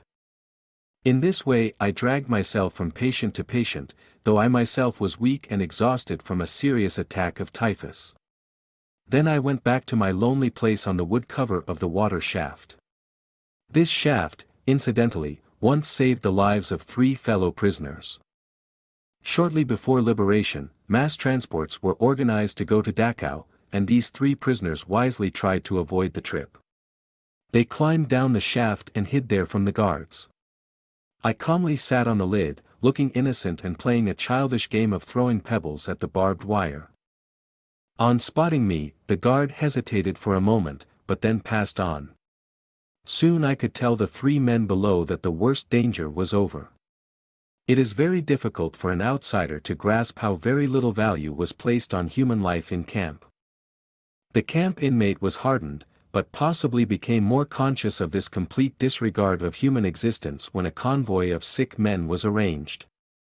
The emaciated bodies of the sick were thrown on 2-wheeled carts which were drawn by prisoners for many miles, often through snowstorms, to the next camp. If one of the sick men had died before the cart left, he was thrown on anyway. The list had to be correct. The list was the only thing that mattered. A man counted only because he had a prison number. One literally became a number, dead or alive, that was unimportant. The life of a number was completely irrelevant. What stood behind that number and that life mattered even less: the fate, the history, the name of the man.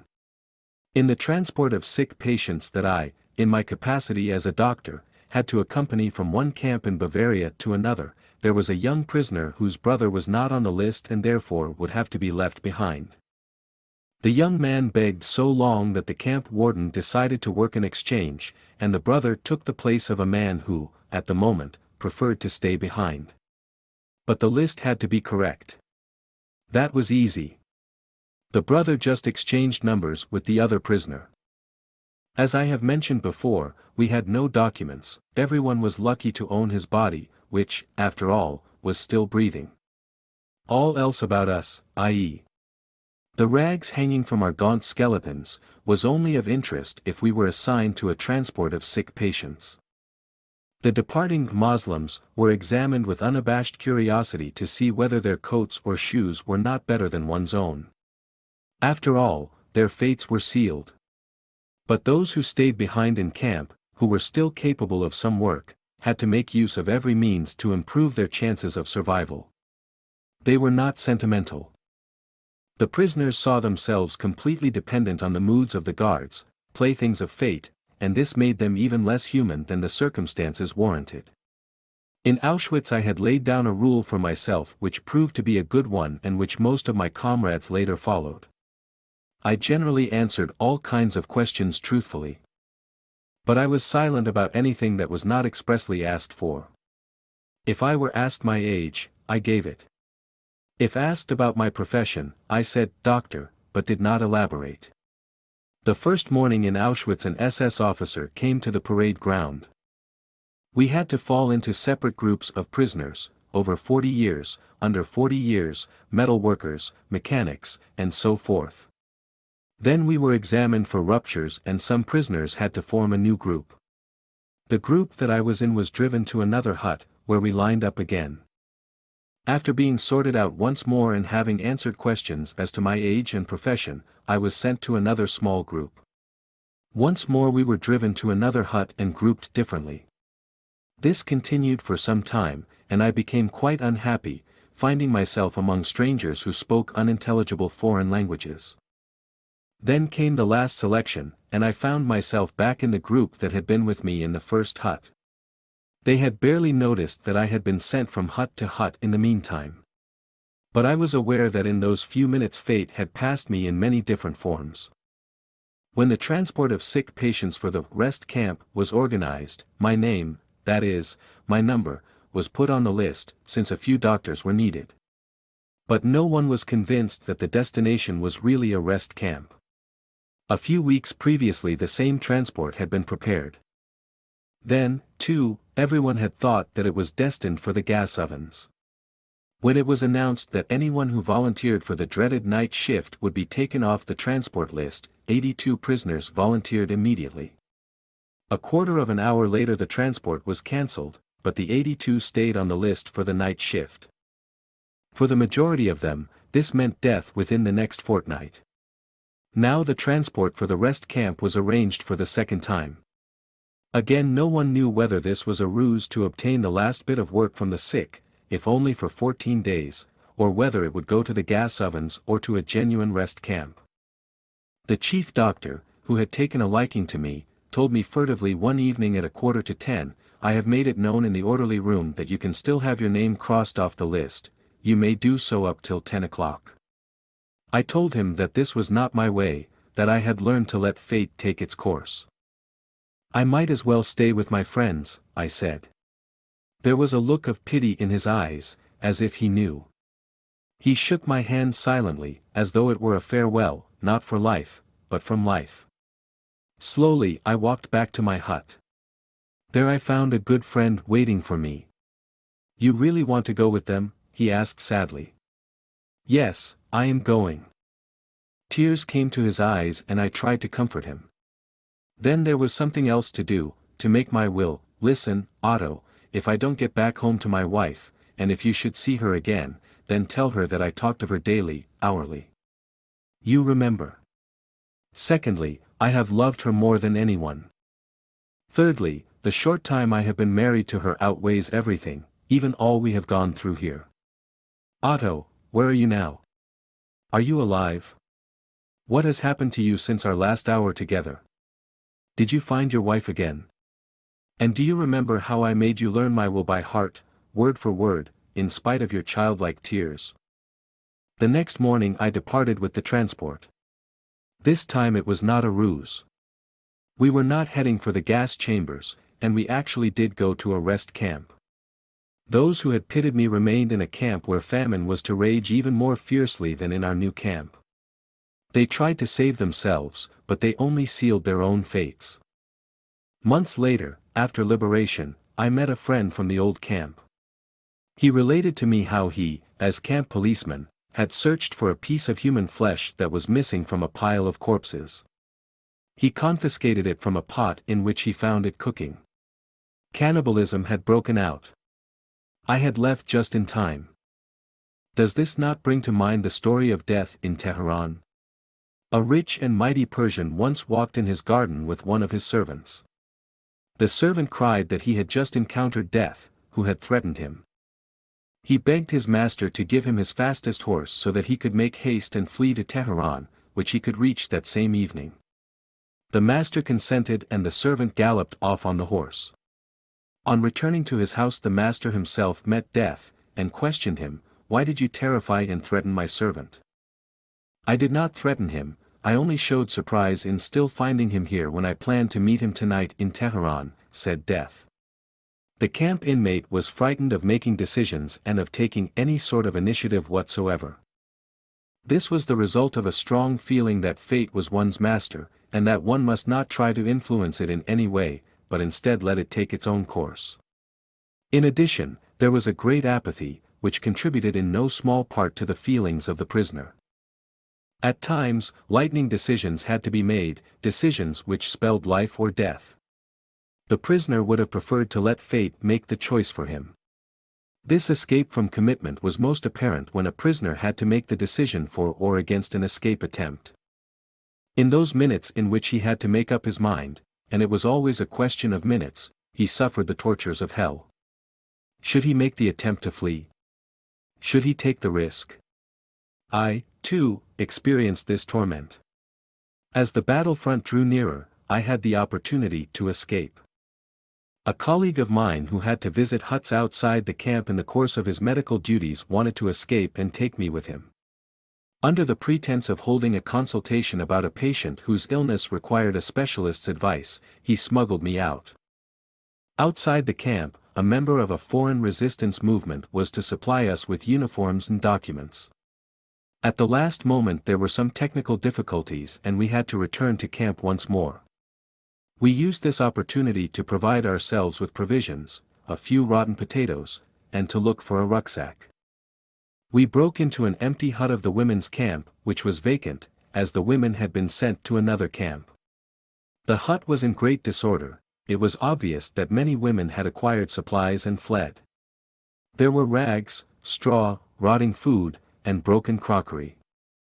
Some bowls were still in good condition and would have been very valuable to us, but we decided not to take them. We knew that lately, as conditions had become desperate, they had been used not only for food, but also as wash basins and chamber pots. There was a strictly enforced rule against having any kind of utensil in the hut. However, some people were forced to break this rule, especially the typhus patients, who were much too weak to go outside even with help. While I acted as a screen, my friend broke into the hut and returned shortly with a rucksack which he hid under his coat. He had seen another one inside which I was to take. So we changed places and I went in. As I searched in the rubbish, finding the rucksack and even a toothbrush, I suddenly saw, among all the things that had been left behind, the body of a woman. I ran back to my hut to collect all my possessions, my food bowl, a pair of torn mittens, inherited from a dead typhus patient, and a few scraps of paper covered with shorthand notes, on which, as I mentioned before, I had started to reconstruct the manuscript which I lost at Auschwitz. I made a quick last round of my patients, who were lying huddled on the rotten planks of wood on either side of the huts. I came to my only countryman, who was almost dying, and whose life it had been my ambition to save in spite of his condition. I had to keep my intention to escape to myself, but my comrade seemed to guess that something was wrong. Perhaps I showed a little nervousness. In a tired voice he asked me, "You, too, are getting out?" I denied it, but I found it difficult to avoid his sad look. After my round I returned to him. Again a hopeless look greeted me, and somehow I felt it to be an accusation. The unpleasant feeling that had gripped me as soon as I had told my friend I would escape with him became more intense. Suddenly I decided to take fate into my own hands for once. I ran out of the hut and told my friend that I could not go with him. As soon as I had told him with finality that I had made up my mind to stay with my patients, the unhappy feeling left me. I did not know what the following days would bring, but I had gained an inward peace that I had never experienced before. I returned to the hut, sat down on the boards at my countryman's feet and tried to comfort him. Then I chatted with the others, trying to quiet them in their delirium. Our last day in camp arrived. As the battlefront came nearer, mass transports had taken nearly all the prisoners to other camps. The camp authorities, the kapos and the cooks had fled. On this day an order was given that the camp must be evacuated completely by sunset. Even the few remaining prisoners, the sick, a few doctors, and some nurses, would have to leave. At night, the camp was to be set on fire. In the afternoon the trucks which were to collect the sick had not yet appeared. Instead the camp gates were suddenly closed and the barbed wire closely watched, so that no one could attempt an escape. The remaining prisoners seemed to be destined to burn with the camp. For the second time my friend and I decided to escape. We had been given an order to bury 3 men outside the barbed wire fence. We were the only 2 in camp who had strength enough to do the job. Nearly all the others lay in the few huts which were still in use, prostrate with fever and delirium. We now made our plans. Along with the first body we would smuggle out my friend's rucksack, hiding it in the old laundry tub which served as a coffin. When we took out the second body we would also carry out my rucksack, and on the third trip we intended to make our escape. The first 2 trips went according to plan. After we returned, I waited while my friend tried to find a piece of bread so that we would have something to eat during the next few days in the woods. I waited. Minutes passed. I became more and more impatient as he did not return. After 3 years of imprisonment, I was picturing freedom joyously, imagining how wonderful it would be to run toward the battlefront. But we did not get that far. The very moment when my friend came back, the camp gate was thrown open. A splendid, aluminum-colored car, on which were painted large red crosses, slowly rolled on to the parade ground. A delegate from the International Red Cross in Geneva had arrived, and the camp and its inmates were under his protection. The delegate billeted himself in a farmhouse in the vicinity, in order to be near the camp at all times in case of emergency. Who worried about escape now? Boxes with medicines were unloaded from the car, cigarettes were distributed, we were photographed, and joy reigned supreme. Now there was no need for us to risk running toward the fighting line. In our excitement we had forgotten the third body, so we carried it outside and dropped it into the narrow grave we had dug for the 3 corpses. The guard who accompanied us, a relatively inoffensive man, suddenly became quite gentle. He saw that the tables might be turned and tried to win our goodwill. He joined in the short prayers that we offered for the dead men before throwing soil over them. After the tension and excitement of the past days and hours, those last days in our race with death, the words of our prayer asking for peace, were as fervent as any ever uttered by the human voice. And so the last day in camp passed in anticipation of freedom. But we had rejoiced too early. The Red Cross delegate had assured us that an agreement had been signed, and that the camp must not be evacuated. But that night the SS arrived with trucks and brought an order to clear the camp. The last remaining prisoners were to be taken to a central camp, from which they would be sent to Switzerland within 48 hours, to be exchanged for some prisoners of war. We scarcely recognized the SS. They were so friendly, trying to persuade us to get in the trucks without fear, telling us that we should be grateful for our good luck. Those who were strong enough crowded into the trucks, and the seriously ill and feeble were lifted up with difficulty. My friend and I, we did not hide our rucksacks now, stood in the last group, from which 13 would be chosen for the next to last truck. The chief doctor counted out the requisite number, but he omitted the 2 of us. The 13 were loaded into the truck and we had to stay behind.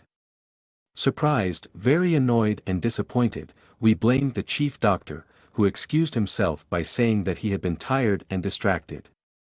He said that he had thought we still intended to escape. Impatiently we sat down, keeping our rucksacks on our backs, and waited with the few remaining prisoners for the last truck. We had to wait a long time.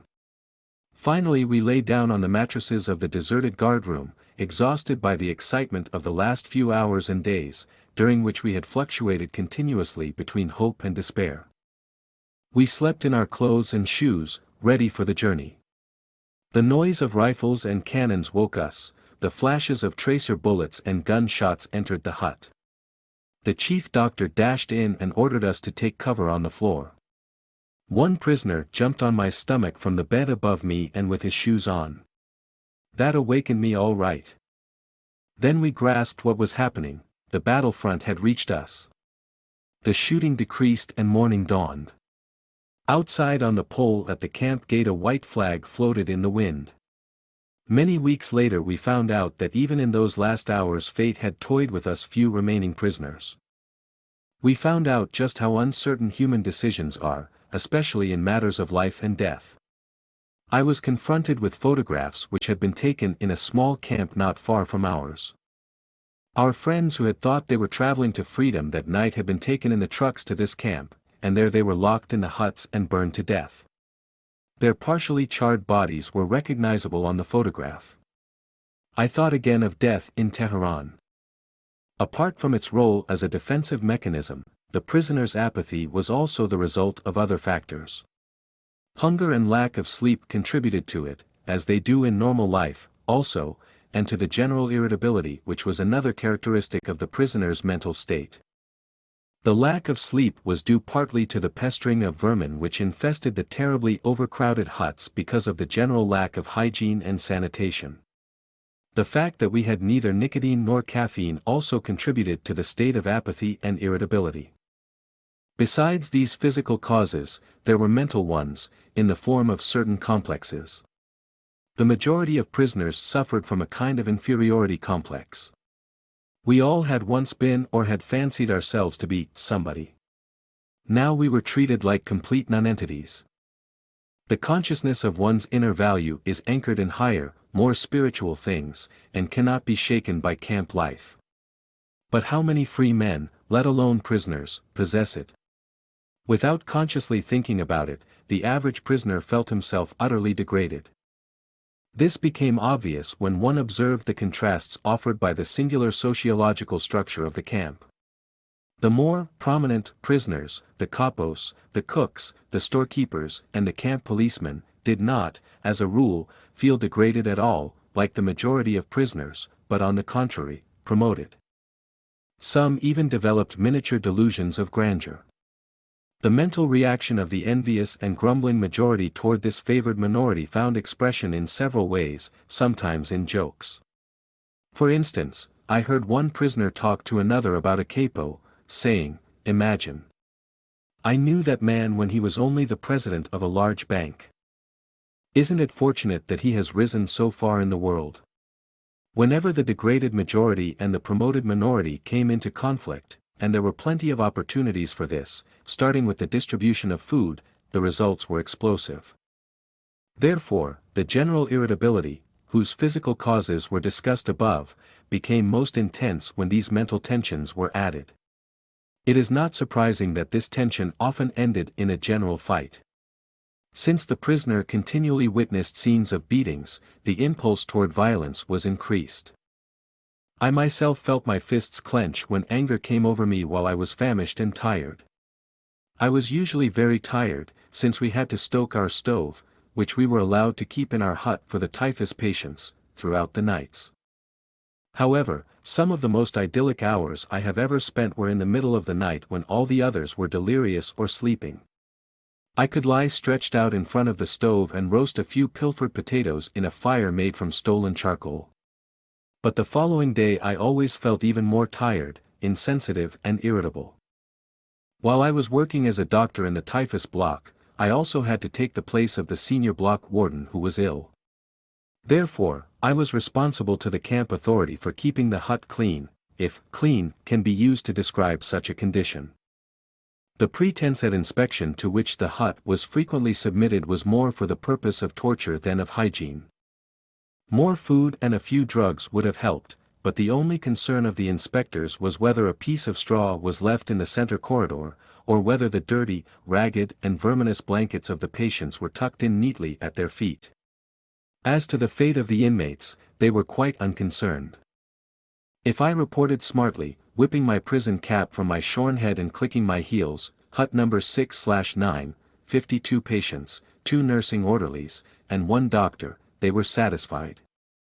And then they would leave. But until they arrived, often they were hours later than announced, and sometimes did not come at all, I was forced to keep straightening blankets, picking up bits of straw which fell from the bunks, and shouting at the poor devils who tossed in their beds and threatened to upset all my efforts at tidiness and cleanliness. Apathy was particularly increased among the feverish patients, so that they did not react at all unless they were shouted at. Even this failed at times, and then it took tremendous self-control not to strike them. For one's own irritability took on enormous proportions in the face of the other's apathy and especially in the face of the danger, i.e., the approaching inspection, which was caused by it. In attempting this psychological presentation and a psychopathological explanation of the typical characteristics of a concentration camp inmate, I may give the impression that the human being is completely and unavoidably influenced by his surroundings. In this case, the surroundings being the unique structure of camp life, which forced the prisoner to conform his conduct to a certain set pattern. But what about human liberty? Is there no spiritual freedom in regard to behavior and reaction to any given surroundings? Is that theory true which would have us believe that man is no more than a product of many conditional and environmental factors, be they of a biological, psychological or sociological nature? Is man but an accidental product of these?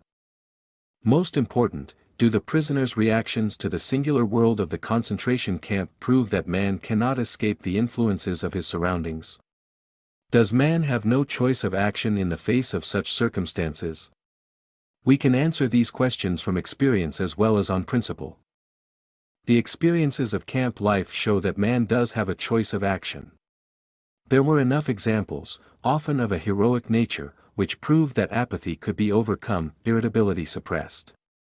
Man can preserve a vestige of spiritual freedom, of independence of mind, even in such terrible conditions of psychic and physical stress. We who lived in concentration camps can remember the men who walked through the huts comforting others, giving away their last piece of bread.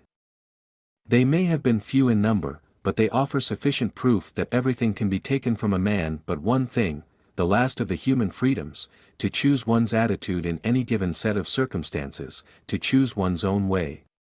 And there were always choices to make.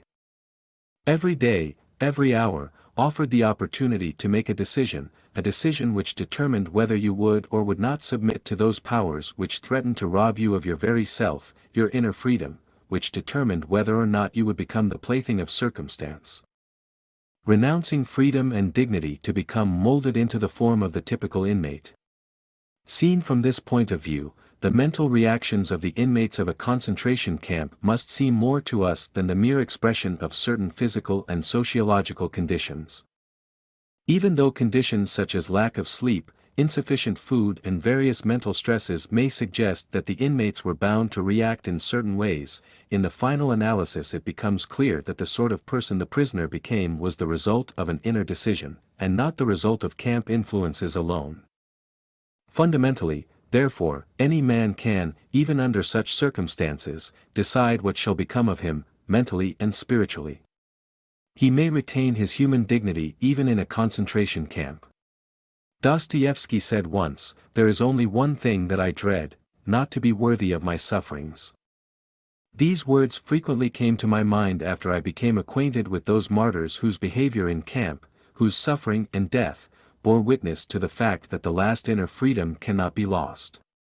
It can be said that they were worthy of their sufferings, the way they bore their suffering was a genuine inner achievement. It is this spiritual freedom, which cannot be taken away, that makes life meaningful and purposeful.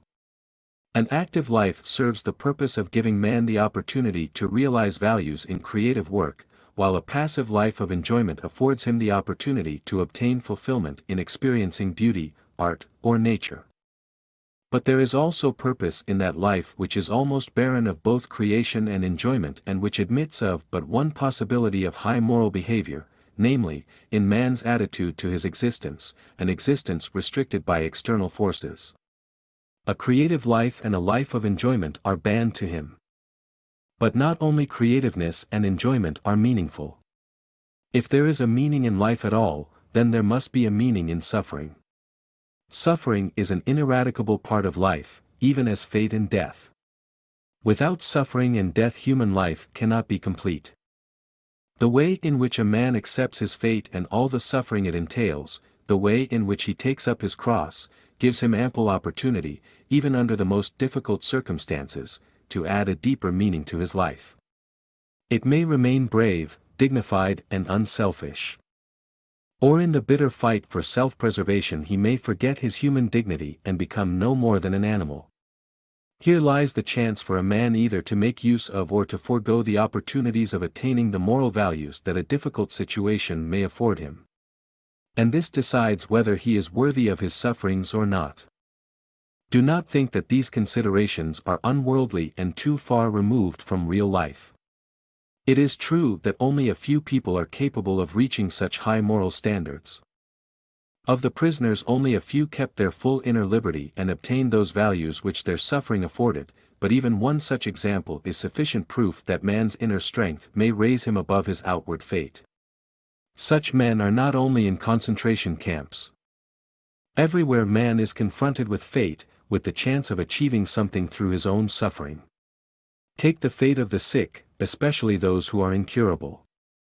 I once read a letter written by a young invalid, in which he told a friend that he had just found out he would not live for long, that even an operation would be of no help. He wrote further that he remembered a film he had seen in which a man was portrayed who waited for death in a courageous and dignified way. The boy had thought it a great accomplishment to meet death so well. Now, he wrote, fate was offering him a similar chance.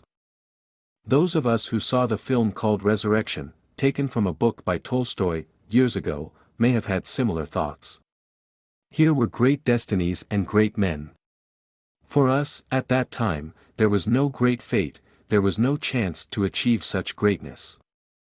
After the picture we went to the nearest café, and over a cup of coffee and a sandwich we forgot the strange metaphysical thoughts which for one moment had crossed our minds. But when we ourselves were confronted with a great destiny and faced with the decision of meeting it with equal spiritual greatness, by then we had forgotten our youthful resolutions of long ago, and we failed. Perhaps there came a day for some of us when we saw the same film again, or a similar one. But by then other pictures may have simultaneously unrolled before one's inner eye, pictures of people who attained much more in their lives than a sentimental film could show. Some details of a particular man's inner greatness may have come to one's mind, like the story of the young woman whose death I witnessed in a concentration camp. It is a simple story. There is little to tell and it may sound as if I had invented it, but to me it seems like a poem. This young woman knew that she would die in the next few days. But when I talked to her she was cheerful in spite of this knowledge. I am grateful that fate has hit me so hard, she told me. In my former life I was spoiled and did not take spiritual accomplishments seriously. Pointing through the window of the hut, she said, "This tree here is the only friend I have in my loneliness." Through that window she could see just one branch of a chestnut tree, and on the branch were 2 blossoms. "I often talk to this tree," she said to me. I was startled and didn't quite know how to take her words. Was she delirious? Did she have occasional hallucinations? Anxiously I asked her if the tree replied. Yes. What did it say to her? She answered, "It said to me, I am here, I am here, I am life, eternal life." We have stated that that which was ultimately responsible for the state of the prisoner's inner self was not so much the enumerated psychophysical causes as it was the result of a free decision. Psychological observations of the prisoners have shown that only the men who allowed their inner hold on their moral and spiritual selves to subside eventually fell victim to the camp's degenerating influences. The question now arises, what could, or should, have constituted this inner hold? Former prisoners, when writing or relating their experiences, agree that the most depressing influence of all was that a prisoner could not know how long his term of imprisonment would be. He had been given no date for his release. In our camp it was pointless even to talk about it. Actually, a prison term was not only uncertain but unlimited. A well-known research psychologist has pointed out that life in a concentration camp could be called a provisional existence. We can add to this by defining it as a provisional existence of unknown limit. New arrivals usually knew nothing about the conditions at a camp. Those who had come back from other camps were obliged to keep silent, and from some camps no one had returned. On entering camp a change took place in the minds of the men. With the end of uncertainty there came the uncertainty of the end. It was impossible to foresee whether or when, if at all, this form of existence would end. The Latin word finis has two meanings, the end or the finish, and a goal to reach. A man who could not see the end of his provisional existence was not able to aim at an ultimate goal in life. He ceased living for the future, in contrast to a man in normal life. Therefore the whole structure of his inner life changed, signs of decay set in which we know from other areas of life. The unemployed worker, for example, is in a similar position. His existence has become provisional and in a certain sense he cannot live for the future or aim at a goal. Research work done on unemployed miners has shown that they suffer from a peculiar sort of deformed time, inner time, which is a result of their unemployed state. Prisoners, too, suffered from this strange time experience. In camp, a small time unit, a day, for example, filled with hourly tortures and fatigue, appeared endless. A larger time unit, perhaps a week, seemed to pass very quickly. My comrades agreed when I said that in camp a day lasted longer than a week. How paradoxical was our time experience!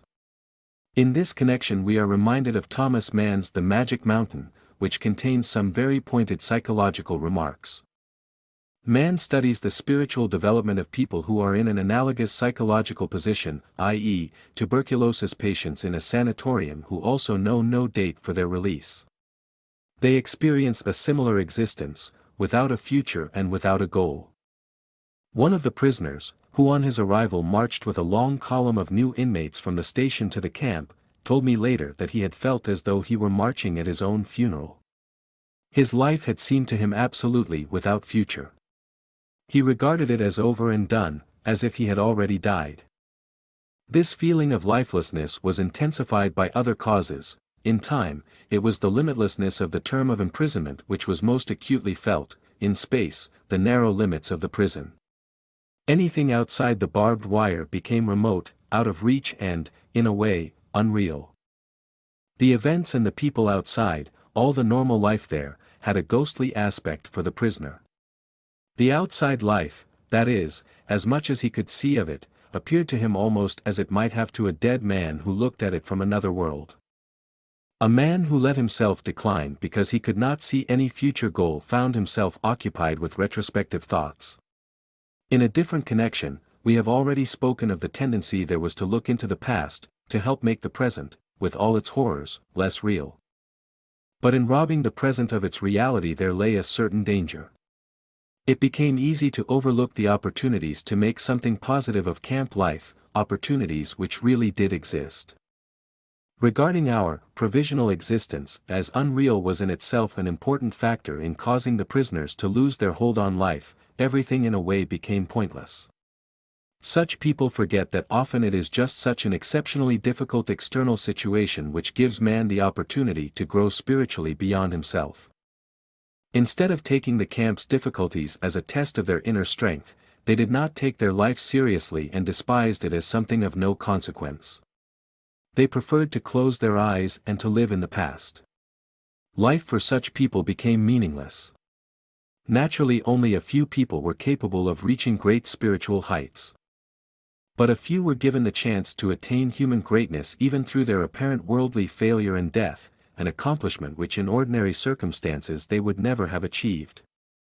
To the others of us, the mediocre and the half-hearted, the words of Bismarck could be applied: life is like being at the dentist. You always think that the worst is still to come, and yet it is over already. Varying this, we could say that most men in a concentration camp believed that the real opportunities of life had passed. Yet, in reality, there was an opportunity and a challenge. One could make a victory of those experiences, turning life into an inner triumph, or one could ignore the challenge and simply vegetate, as did a majority of the prisoners. Any attempt at fighting the camp's psychopathological influence on the prisoner by psychotherapeutic or psychohygienic methods had to aim at giving him inner strength by pointing out to him a future goal to which he could look forward. Instinctively, some of the prisoners attempted to find one on their own. It is a peculiarity of man that he can only live by looking to the future, sub specie eternitatis. And this is his salvation in the most difficult moments of his existence, although he sometimes has to force his mind to the task. I remember a personal experience. Almost in tears from pain, I had terrible sores on my feet from wearing torn shoes. I limped a few kilometers with our long column of men from the camp to our work site. Very cold, bitter wind struck us. I kept thinking of the endless little problems of our miserable life. What would there be to eat tonight? If a piece of sausage came as extra ration, should I exchange it for a piece of bread? Should I trade my last cigarette, which was left from a bonus I received a fortnight ago, for a bowl of soup? How could I get a piece of wire to replace the fragment which served as one of my shoelaces? Would I get to our work site in time to join my usual working party, or would I have to join another, which might have a brutal foreman? What could I do to get on good terms with the capo, who could help me to obtain work in camp instead of undertaking this horribly long daily march? I became disgusted with the state of affairs which compelled me, daily and hourly, to think of only such trivial things. I forced my thoughts to turn to another subject. Suddenly I saw myself standing on the platform of a well-lit, warm and pleasant lecture room. In front of me sat an attentive audience on comfortable upholstered seats. I was giving a lecture on the psychology of the concentration camp. All that oppressed me at that moment became objective, seen and described from the remote viewpoint of science. By this method I succeeded somehow in rising above the situation, above the sufferings of the moment, and I observed them as if they were already of the past. Both I and my troubles became the object of an interesting psychoscientific study undertaken by myself. What does Spinoza say in his Ethics? Affectus, captatio est, de nit esse patio simulat ius clarum et distinctam formamus ideam. Emotion, which is suffering, ceases to be suffering as soon as we form a clear and precise picture of it. The prisoner who had lost faith in the future, his future, was doomed. With his loss of belief in the future, he also lost his spiritual hold. He let himself decline and became subject to mental and physical decay. Usually this happened quite suddenly, in the form of a crisis, the symptoms of which were familiar to the experienced camp inmate. We all feared this moment, not for ourselves, which would have been pointless, but for our friends. Usually it began with the prisoner refusing one morning to get dressed and wash or to go out on the parade grounds. No entreaties, no blows, no threats had any effect. He just lay there, hardly moving. If this crisis was brought about by an illness, he refused to be taken to the sick bay or to do anything to help himself. He simply gave up. There he remained, lying in his own excreta, and nothing bothered him any more. I once had a dramatic demonstration of the close link between the loss of faith in the future and this dangerous giving up. My senior block warden, a fairly well-known composer and librettist, confided in me one day, "I would like to tell you something, Doctor. I have had a strange dream. A voice told me that I could wish for something, that I should only say what I wanted to know, and all my questions would be answered." What do you think I asked? That I would like to know when the war would be over for me. You know what I mean, Doctor, for me. I wanted to know when our camp, would be liberated and our sufferings come to an end. And when did you have this dream? I asked. In February, 1945, he answered. It was then the beginning of March. What did your dream voice answer? Furtively he whispered to me, March 30th. When F. told me about his dream, he was still full of hope and convinced that the voice of his dream would be right. But as the promised day drew nearer, the war news which reached our camp made it appear very unlikely that we would be free on the promised date. On March 29th, F. suddenly became ill and ran a high temperature. On March 30th, the day his prophecy had told him that the war and suffering would be over for him, he became delirious and lost consciousness. On March 31st, he was dead. To all outward appearances, he had died of typhus. Those who know how close the connection is between the state of mind of a man, his courage and hope, or lack of them, and the state of immunity of his body will understand that the sudden loss of hope and courage can have a deadly effect. The ultimate cause of my friend's death was that the expected liberation did not come and he was severely disappointed. This suddenly lowered his body's resistance against the latent typhus infection. His faith in the future and his will to live had become paralyzed and his body fell victim to illness, and thus the voice of his dream was right after all. The observations of this one case and the conclusion drawn from them are in accordance with something that was drawn to my attention by the chief doctor of our concentration camp. The death rate in the week between Christmas, 1944, and New Year's, 1945, increased in camp beyond all previous experience. In his opinion, the explanation for this increase did not lie in the harder working conditions or the deterioration of our food supplies or a change of weather or new epidemics. It was simply that the majority of the prisoners had lived in the naive hope that they would be home again by Christmas.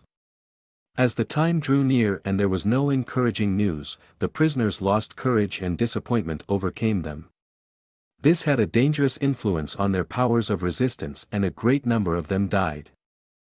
As we said before, any attempt to restore a man's inner strength in the camp had first to succeed in showing him some future goal.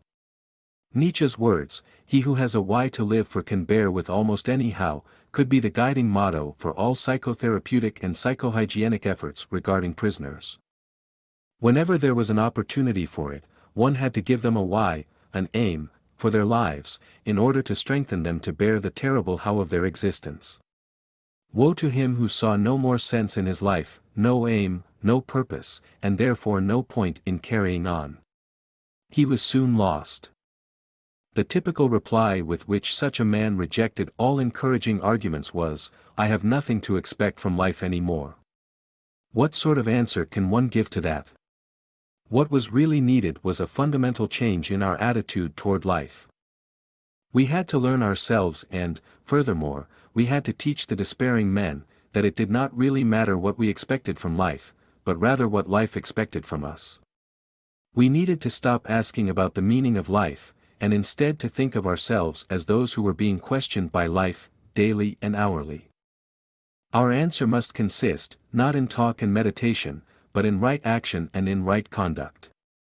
Life ultimately means taking the responsibility to find the right answer to its problems and to fulfill the tasks which it constantly sets for each individual. These tasks, and therefore the meaning of life, differ from man to man, and from moment to moment. Thus it is impossible to define the meaning of life in a general way. Questions about the meaning of life can never be answered by sweeping statements. Life does not mean something vague, but something very real and concrete, just as life's tasks are also very real and concrete. They form man's destiny, which is different and unique for each individual. No man and no destiny can be compared with any other man or any other destiny. No situation repeats itself, and each situation calls for a different response. Sometimes the situation in which a man finds himself may require him to shape his own fate by action. At other times it is more advantageous for him to make use of an opportunity for contemplation and to realize assets in this way. Sometimes man may be required simply to accept fate, to bear his cross. Every situation is distinguished by its uniqueness, and there is always only one right answer to the problem posed by the situation at hand. When a man finds that it is his destiny to suffer, he will have to accept his suffering as his task, his single and unique task. He will have to acknowledge the fact that even in suffering he is unique and alone in the universe. No one can relieve him of his suffering or suffer in his place. His unique opportunity lies in the way in which he bears his burden. For us, as prisoners, these thoughts were not speculations far removed from reality. They were the only thoughts that could be of help to us. They kept us from despair, even when there seemed to be no chance of coming out of it alive. Long ago we had passed the stage of asking what was the meaning of life, a naive query which understands life as the attaining of some aim through the active creation of something of value. For us, the meaning of life embraced the wider cycles of life and death, of suffering and of dying. Once the meaning of suffering had been revealed to us, we refused to minimize or alleviate the camp's tortures by ignoring them or harboring false illusions and entertaining artificial optimism. Suffering had become a task on which we did not want to turn our backs.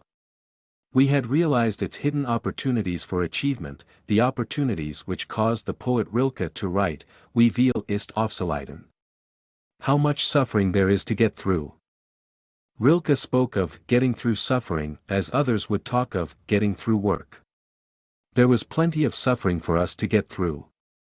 Therefore, it was necessary to face up to the full amount of suffering, trying to keep moments of weakness and furtive tears to a minimum.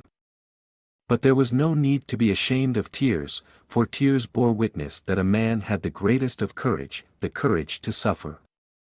Only very few realized that. Shamefacedly some confessed occasionally that they had wept, like the comrade who answered my question of how he had gotten over his edema, by confessing, "I have wept it out of my system." The tender beginnings of a psychotherapy or psychohygiene were, when they were possible at all in the camp, either individual or collective in nature. The individual psychotherapeutic attempts were often a kind of life-saving procedure. These efforts were usually concerned with the prevention of suicides. A very strict camp ruling forbade any efforts to save a man who attempted suicide. It was forbidden, for example, to cut down a man who was trying to hang himself. Therefore, it was all important to prevent these attempts from occurring. I remember 2 cases of would-be suicide, which bore a striking similarity to each other. Both men had talked of their intentions to commit suicide. Both used the typical argument, they had nothing more to expect from life. In both cases it was a question of getting them to realize that life was still expecting something from them, something in the future was expected of them. We found, in fact, that for the one it was his child whom he adored and who was waiting for him in a foreign country. For the other it was a thing, not a person. This man was a scientist and had written a series of books which still needed to be finished. His work could not be done by anyone else, any more than another person could ever take the place of the father in his child's affections. This uniqueness and singleness which distinguishes each individual and gives a meaning to his existence has a bearing on creative work as much as it does on human love. When the impossibility of replacing a person is realized, it allows the responsibility which a man has for his existence and its continuance to appear in all its magnitude. A man who becomes conscious of the responsibility he bears toward a human being who affectionately waits for him, or to an unfinished work, will never be able to throw away his life. He knows the why for his existence, and will be able to bear almost any how. The opportunities for collective psychotherapy were naturally limited in camp. The right example was more effective than words could ever be. A senior block warden who did not side with the authorities had, by his just and encouraging behavior, 1,000 opportunities to exert a far-reaching moral influence on those under his jurisdiction. The immediate influence of behavior is always more effective than that of words. But at times a word was effective too, when mental receptiveness had been intensified by some outer circumstances. I remember an incident when there was occasion for psychotherapeutic work on the inmates of a whole hut, due to an intensification of their receptiveness because of a certain external situation. It had been a bad day. On parade, an announcement had been made about the many actions that would, from then on, be regarded as sabotage and therefore punishable by immediate death by hanging. Among these were crimes such as cutting small strips from our old blankets, in order to improvise ankle supports, and very minor thefts. A few days previously a semi-starved prisoner had broken into the potato store to steal a few pounds of potatoes. The theft had been discovered and some prisoners had recognized the burglar. When the camp authorities heard about it, they ordered that the guilty man be given up to them or the whole camp would starve for a day. Naturally, the 2,500 men preferred to fast. On the evening of this day of fasting we lay in our earthen huts, in a very low mood. Very little was said and every word sounded irritable. Then, to make matters even worse, the light went out. Tempers reached their lowest ebb. But our senior block warden was a wise man. He improvised a little talk about all that was on our minds at that moment. He talked about the many comrades who had died in the last few days, either of sickness or of suicide. But he also mentioned what may have been the real reason for their deaths, giving up hope. He maintained that there should be some way of preventing possible future victims from reaching this extreme state. And it was to me that the warden pointed to give this advice. God knows, I was not in the mood to give psychological explanations or to preach any sermons, to offer my comrades a kind of medical care of their souls. I was cold and hungry, irritable and tired, but I had to make the effort and use this unique opportunity. Encouragement was now more necessary than ever. So I began by mentioning the most trivial of comforts first. I said that even in this Europe in the 6th winter of the Second World War, our situation was not the most terrible we could think of. I said that each of us had to ask himself what irreplaceable losses he had suffered up to then. I speculated that for most of them these losses had really been few. Whoever was still alive had reason for hope. Health, family, happiness, professional abilities, fortune, position in society, all these were things that could be achieved again or restored. After all, we still had all our bones intact. Whatever we had gone through could still be an asset to us in the future. And I quoted from Nietzsche, was Michigan nicht umbringt, mocked Michigan starker. That which does not kill me, makes me stronger. Then I spoke about the future. I said that to the impartial the future must seem hopeless. I agreed that each of us could guess for himself how small were his chances of survival.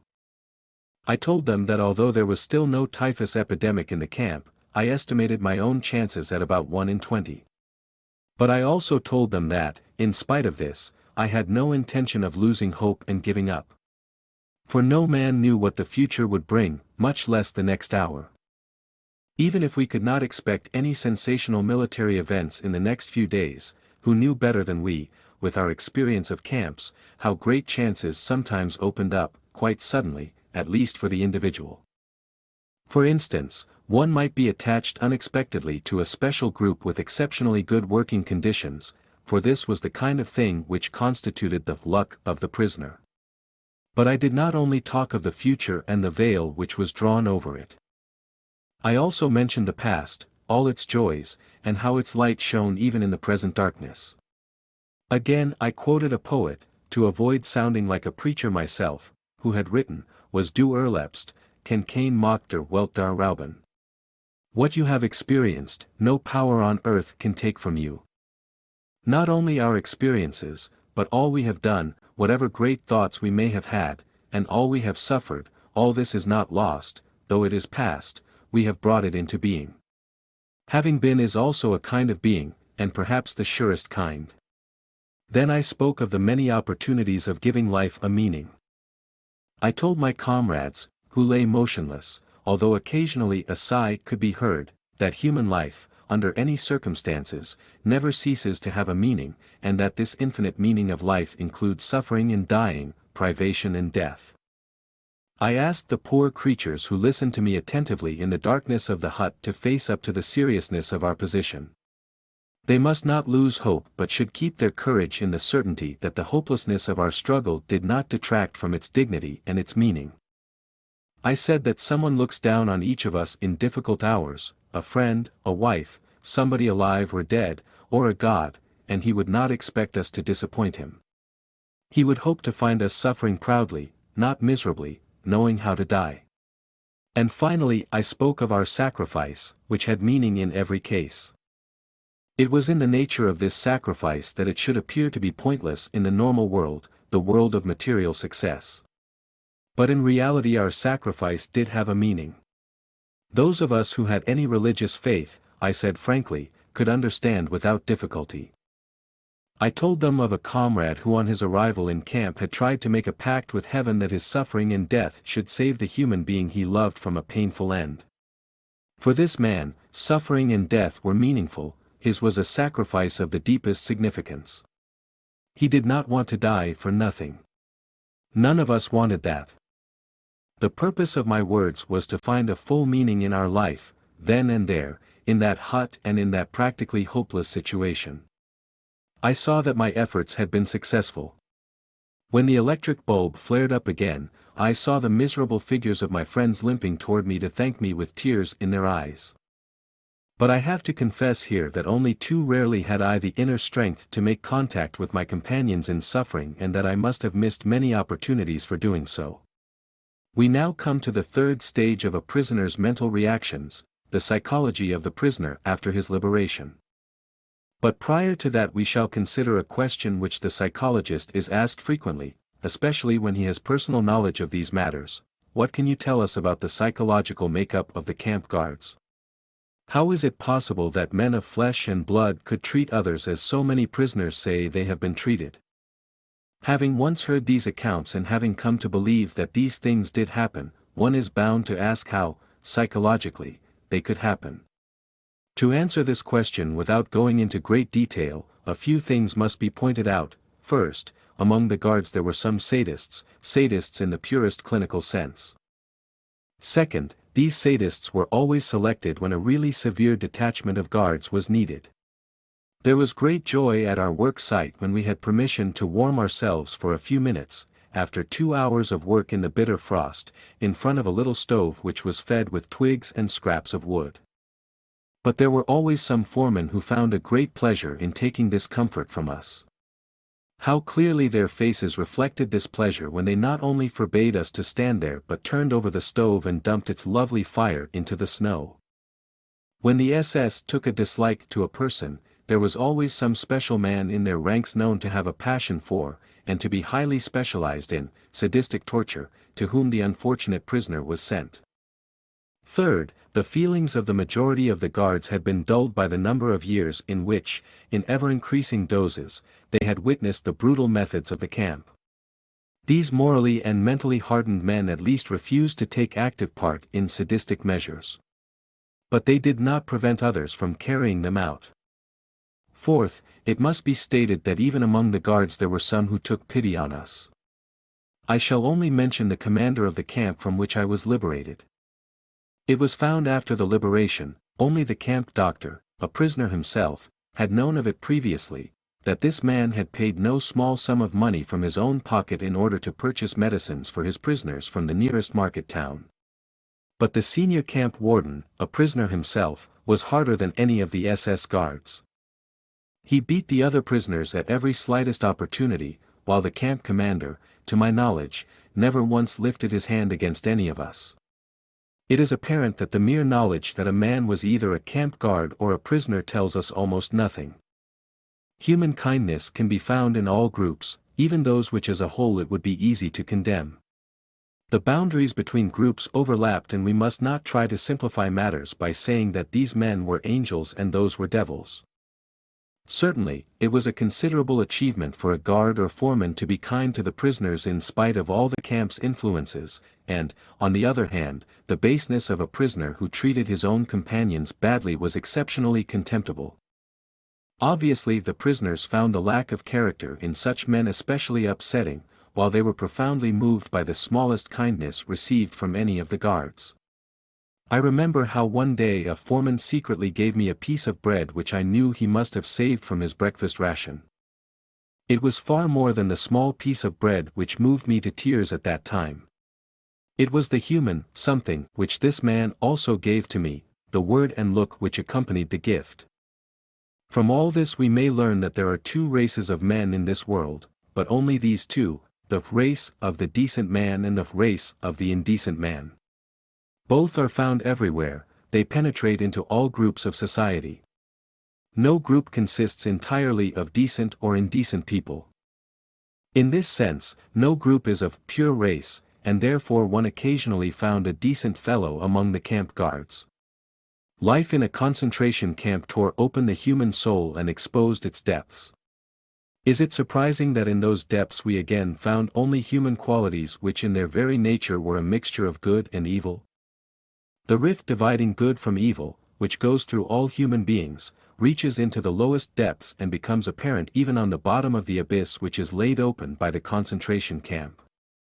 And now to the last chapter in the psychology of a concentration camp, the psychology of the prisoner who has been released. In describing the experiences of liberation, which naturally must be personal, we shall pick up the threads of that part of our narrative which told of the morning when the white flag was hoisted above the camp gates after days of high tension. This state of inner suspense was followed by total relaxation. But it would be quite wrong to think that we went mad with joy. What, then, did happen? With tired steps we prisoners dragged ourselves to the camp gates. Timidly we looked around and glanced at each other questioningly. Then we ventured a few steps out of camp. This time no orders were shouted at us, nor was there any need to duck quickly to avoid a blow or kick. Oh no! This time the guards offered us cigarettes. We hardly recognized them at first, they had hurriedly changed into civilian clothes. We walked slowly along the road leading from the camp. Soon our legs hurt and threatened to buckle. But we limped on. We wanted to see the camp's surroundings for the first time with the eyes of free men. Freedom, we repeated to ourselves, and yet we could not grasp it. We had said this word so often during all the years we dreamed about it, that it had lost its meaning. Its reality did not penetrate into our consciousness, we could not grasp the fact that freedom was ours. We came to meadows full of flowers. We saw and realized that they were there, but we had no feelings about them. The first spark of joy came when we saw a rooster with a tail of multicolored feathers. But it remained only a spark, we did not yet belong to this world. In the evening when we all met again in our hut, one said secretly to the other, "Tell me, were you pleased today?" And the other replied, feeling ashamed as he did not know that we all felt similarly, truthfully, no. We had literally lost the ability to feel pleased and had to relearn it slowly. Psychologically, what was happening to the liberated prisoners could be called depersonalization. Everything appeared unreal, unlikely, as in a dream. We could not believe it was true. How often in the past years had we been deceived by dreams? We dreamt that the day of liberation had come, that we had been set free, had returned home, greeted our friends, embraced our wives, sat down at the table and started to tell of all the things we had gone through, even of how we had often seen the day of liberation in our dreams. And then, a whistle shrilled in our ears, the signal to get up, and our dreams of freedom came to an end. And now the dream had come true.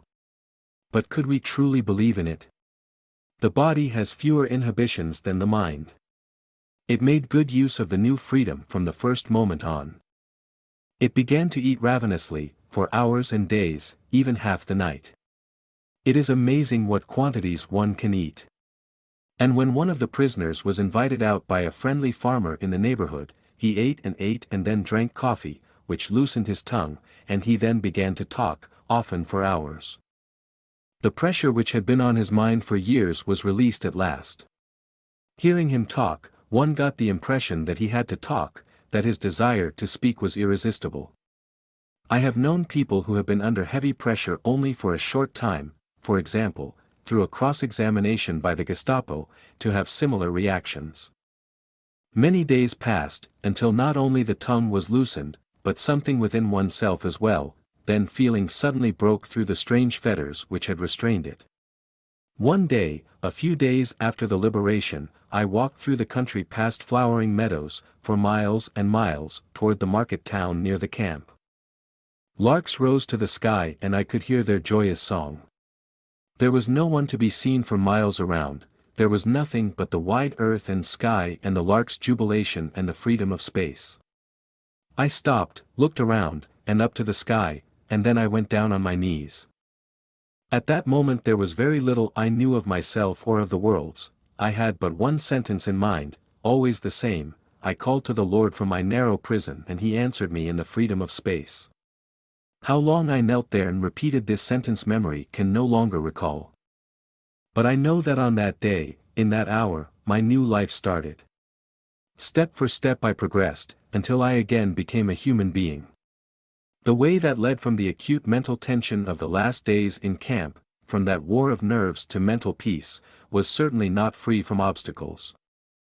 It would be an error to think that a liberated prisoner was not in need of spiritual care anymore. We have to consider that a man who has been under such enormous mental pressure for such a long time is naturally in some danger after his liberation, especially since the pressure was released quite suddenly. This danger, in the sense of psychological hygiene, is the psychological counterpart of the bends. Just as the physical health of the caisson worker would be endangered if he left his diver's chamber suddenly, where he is under enormous atmospheric pressure. So the man who has suddenly been liberated from mental pressure can suffer damage to his moral and spiritual health. During this psychological phase one observed that people with natures of a more primitive kind could not escape the influences of the brutality which had surrounded them in camp life. Now, being free, they thought they could use their freedom licentiously and ruthlessly. The only thing that had changed for them was that they were now the oppressors instead of the oppressed. They became instigators, not objects, of willful force and injustice. They justified their behavior by their own terrible experiences. This was often revealed in apparently insignificant events. A friend was walking across a field with me toward the camp when suddenly we came to a field of green crops. Automatically, I avoided it. But he drew his arm through mine and dragged me through it. I stammered something about not treading down the young crops. He became annoyed, gave me an angry look and shouted, "You don't say. And hasn't enough been taken from us?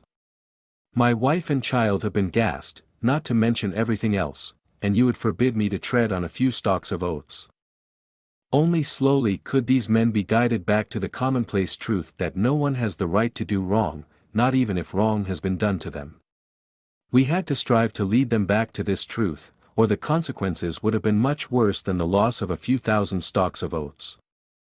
I can still see the prisoner who rolled up his shirt sleeves, thrust his right hand under my nose and shouted, "May this hand be cut off if I don't stain it with blood on the day when I get home." I want to emphasize that the man who said these words was not a bad fellow. He had been the best of comrades in camp and afterwards. Apart from the moral deformity resulting from the sudden release of mental pressure, there were two other fundamental experiences which threatened to damage the character of the liberated prisoner: bitterness and disillusionment when he returned to his former life. Bitterness was caused by a number of things he came up against in his former hometown. When, on his return, a man found that in many places he was met only with a shrug of the shoulders and with hackneyed phrases, he tended to become bitter and to ask himself why he had gone through all that he had. When he heard the same phrases nearly everywhere, "We did not know about it," and "We, too, have suffered," then he asked himself, "Have they really nothing better to say to me?" The experience of disillusionment is different. Here it was not one's fellow man, whose superficiality and lack of feeling was so disgusting that one finally felt like creeping into a hole and neither hearing nor seeing human beings any more, but fate itself which seemed so cruel. A man who for years had thought he had reached the absolute limit of all possible suffering now found that suffering has no limits, and that he could suffer still more, and still more intensely. When we spoke about attempts to give a man in camp mental courage, we said that he had to be shown something to look forward to in the future. He had to be reminded that life still waited for him, that a human being waited for his return. But after liberation, there were some men who found that no one awaited them. Woe to him who found that the person whose memory alone had given him courage in camp did not exist any more. Woe to him who, when the day of his dreams finally came, found it so different from all he had longed for. Perhaps he boarded a trolley, traveled out to the home which he had seen for years in his mind, and only in his mind, and pressed the bell, just as he has longed to do in thousands of dreams. Only to find that the person who should open the door was not there, and would never be there again. We all said to each other in camp that there could be no earthly happiness which could compensate for all we had suffered. We were not hoping for happiness, it was not that which gave us courage and gave meaning to our suffering, our sacrifices, and our dying. And yet we were not prepared for unhappiness.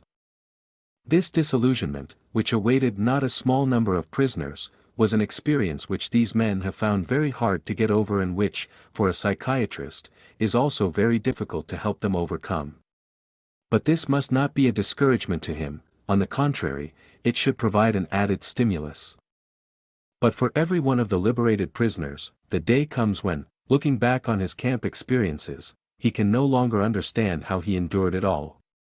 As the day of his liberation eventually came, when everything seemed to him like a beautiful dream, so also the day comes when all his camp experiences seem to him nothing but a nightmare. The crowning experience of all, for the homecoming man, is the wonderful feeling that, after all he has suffered, there is nothing he need fear any more, except his God. Part 2. Logotherapy in a nutshell. Readers of my short autobiographical story usually ask for a fuller and more direct explanation of my therapeutic doctrine.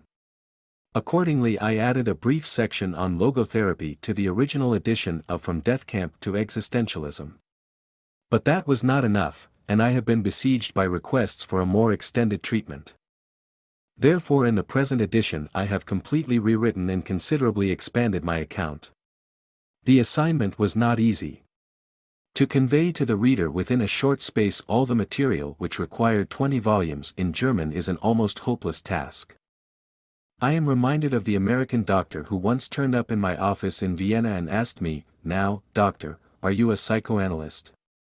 Whereupon I replied, "Not exactly a psychoanalyst, let's say a psychotherapist." Then he continued questioning me, "What school do you stand for?" I answered, "It is my own theory, it is called logotherapy." "Can you tell me in one sentence what is meant by logotherapy?" he asked. "At least, what is the difference between psychoanalysis and logotherapy?" "Yes," I said, "but in the first place, can you tell me in one sentence what you think the essence of psychoanalysis is?" This was his answer: "During psychoanalysis, the patient must lie down on a couch and tell you things which sometimes are very disagreeable to tell." Whereupon I immediately retorted with the following improvisation: "Now, in logotherapy the patient may remain sitting erect but he must hear things which sometimes are very disagreeable to hear." Of course, this was meant facetiously and not as a capsule version of logotherapy. However, there is something in it, inasmuch as logotherapy, in comparison with psychoanalysis, is a method less retrospective and less introspective. Logotherapy focuses rather on the future, that is to say, on the meanings to be fulfilled by the patient in his future. Logotherapy, indeed, is a meaning-centered psychotherapy. At the same time, logotherapy defocuses all the vicious circle formations and feedback mechanisms which play such a great role in the development of neuroses. Thus, the typical self-centeredness of the neurotic is broken up instead of being continually fostered and reinforced. To be sure, this kind of statement is an oversimplification, yet in logotherapy the patient is actually confronted with and reoriented toward the meaning of his life. And to make him aware of this meaning can contribute much to his ability to overcome his neurosis. Let me explain why I have employed the term logotherapy as the name for my theory. Logos is a Greek word which denotes meaning. Logotherapy, or, as it has been called by some authors, the Third Viennese School of Psychotherapy, focuses on the meaning of human existence as well as on man's search for such a meaning. According to logotherapy, this striving to find a meaning in one's life is the primary motivational force in man. That is why I speak of a will to meaning in contrast to the pleasure principle, or, as we could also term it, the will to pleasure, on which Freudian psychoanalysis is centered, as well as in contrast to the will to power on which Adlerian psychology, using the term striving for superiority, is focused. The will to meaning.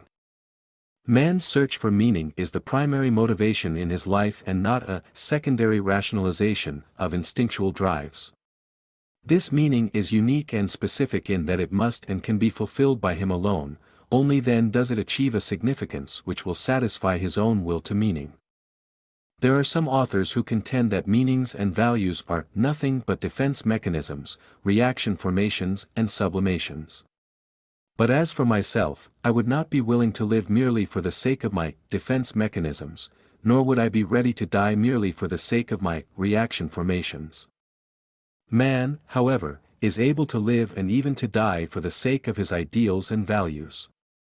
A public opinion poll was conducted a few years ago in France. The results showed that 89% of the people polled admitted that man needs something for the sake of which to live. Moreover, 61% conceded that there was something, or someone, in their own lives for whose sake they were even ready to die. I repeated this poll at my hospital department in Vienna among both the patients and the personnel, and the outcome was practically the same as among the thousands of people screened in France. The difference was only 2%. Another statistical survey, of 7,948 students at 48 colleges, was conducted by social scientists from Johns Hopkins University. Their preliminary report is part of a 2-year study sponsored by the National Institute of Mental Health.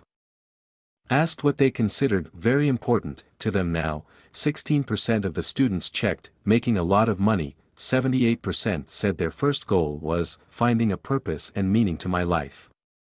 Of course, there may be some cases in which an individual's concern with values is really a camouflage of hidden inner conflicts, but, if so, they represent the exceptions from the rule rather than the rule itself.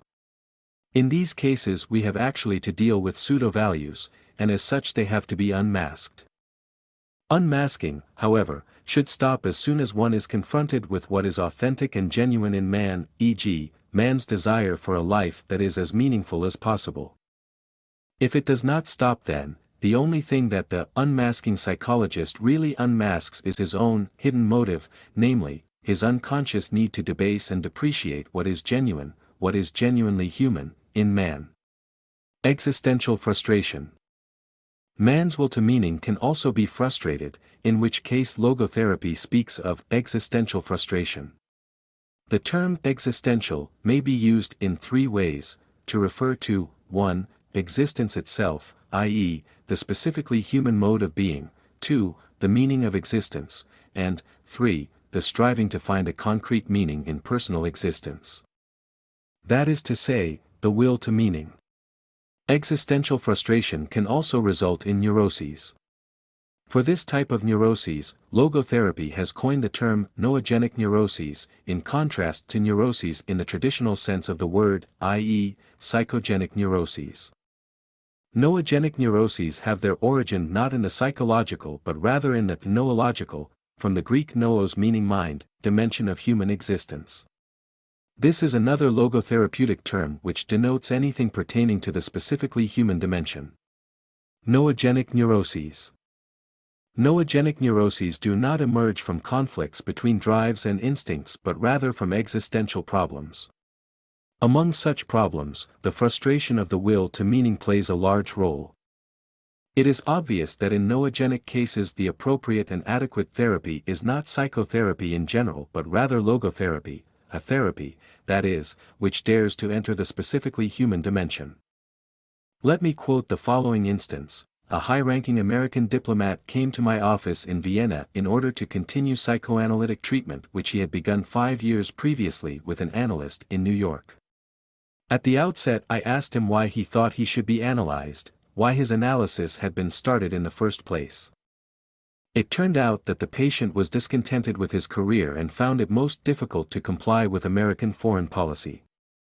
His analyst, however, had told him again and again that he should try to reconcile himself with his father, because the government of the U.S. as well as his superiors were nothing but father images and, consequently, his dissatisfaction with his job was due to the hatred he unconsciously harbored toward his father.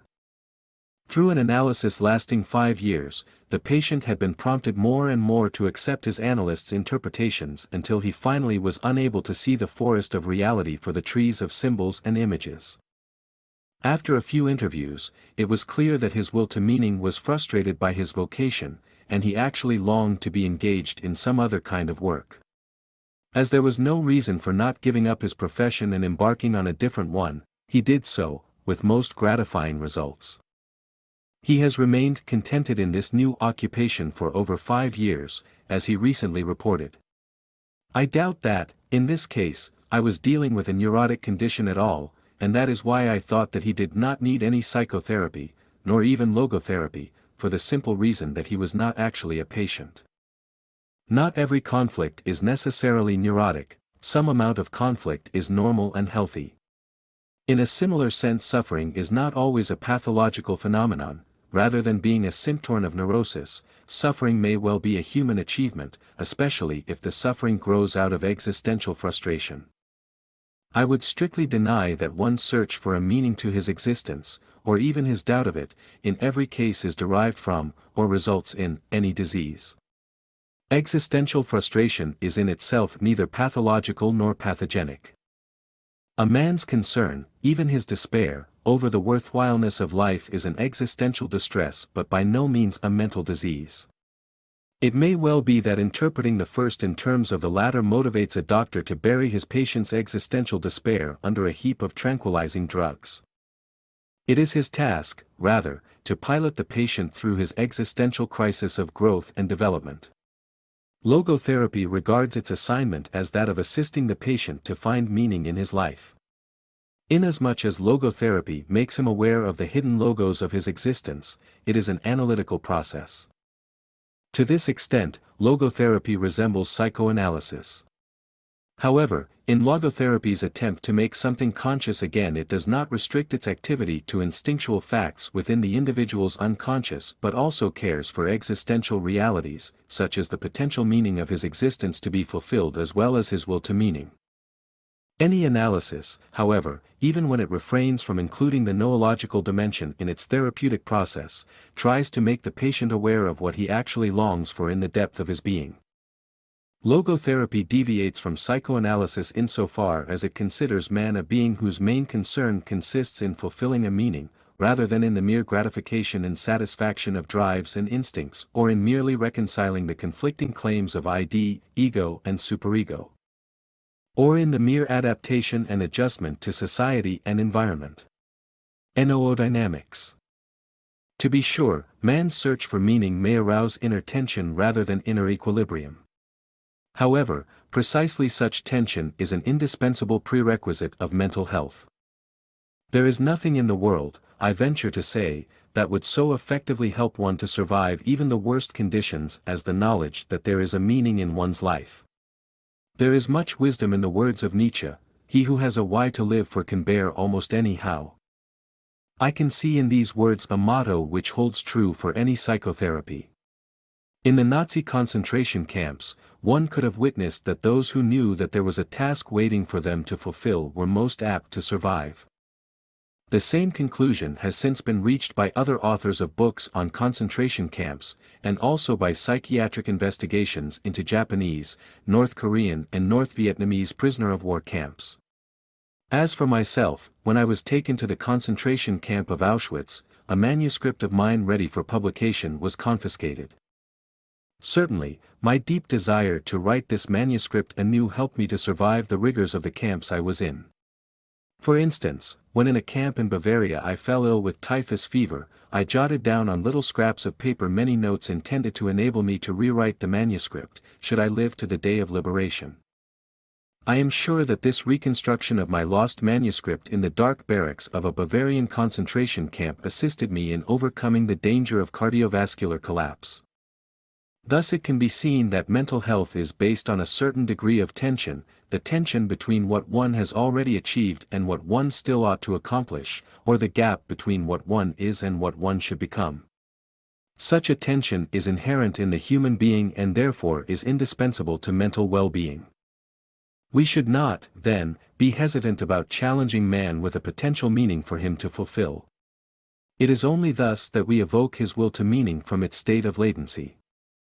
I consider it a dangerous misconception of mental hygiene to assume that what man needs in the first place is equilibrium or, as it is called in biology, homeostasis, i.e., a tensionless state. What man actually needs is not a tensionless state but rather the striving and struggling for a worthwhile goal, a freely chosen task. What he needs is not the discharge of tension at any cost but the call of a potential meaning waiting to be fulfilled by him.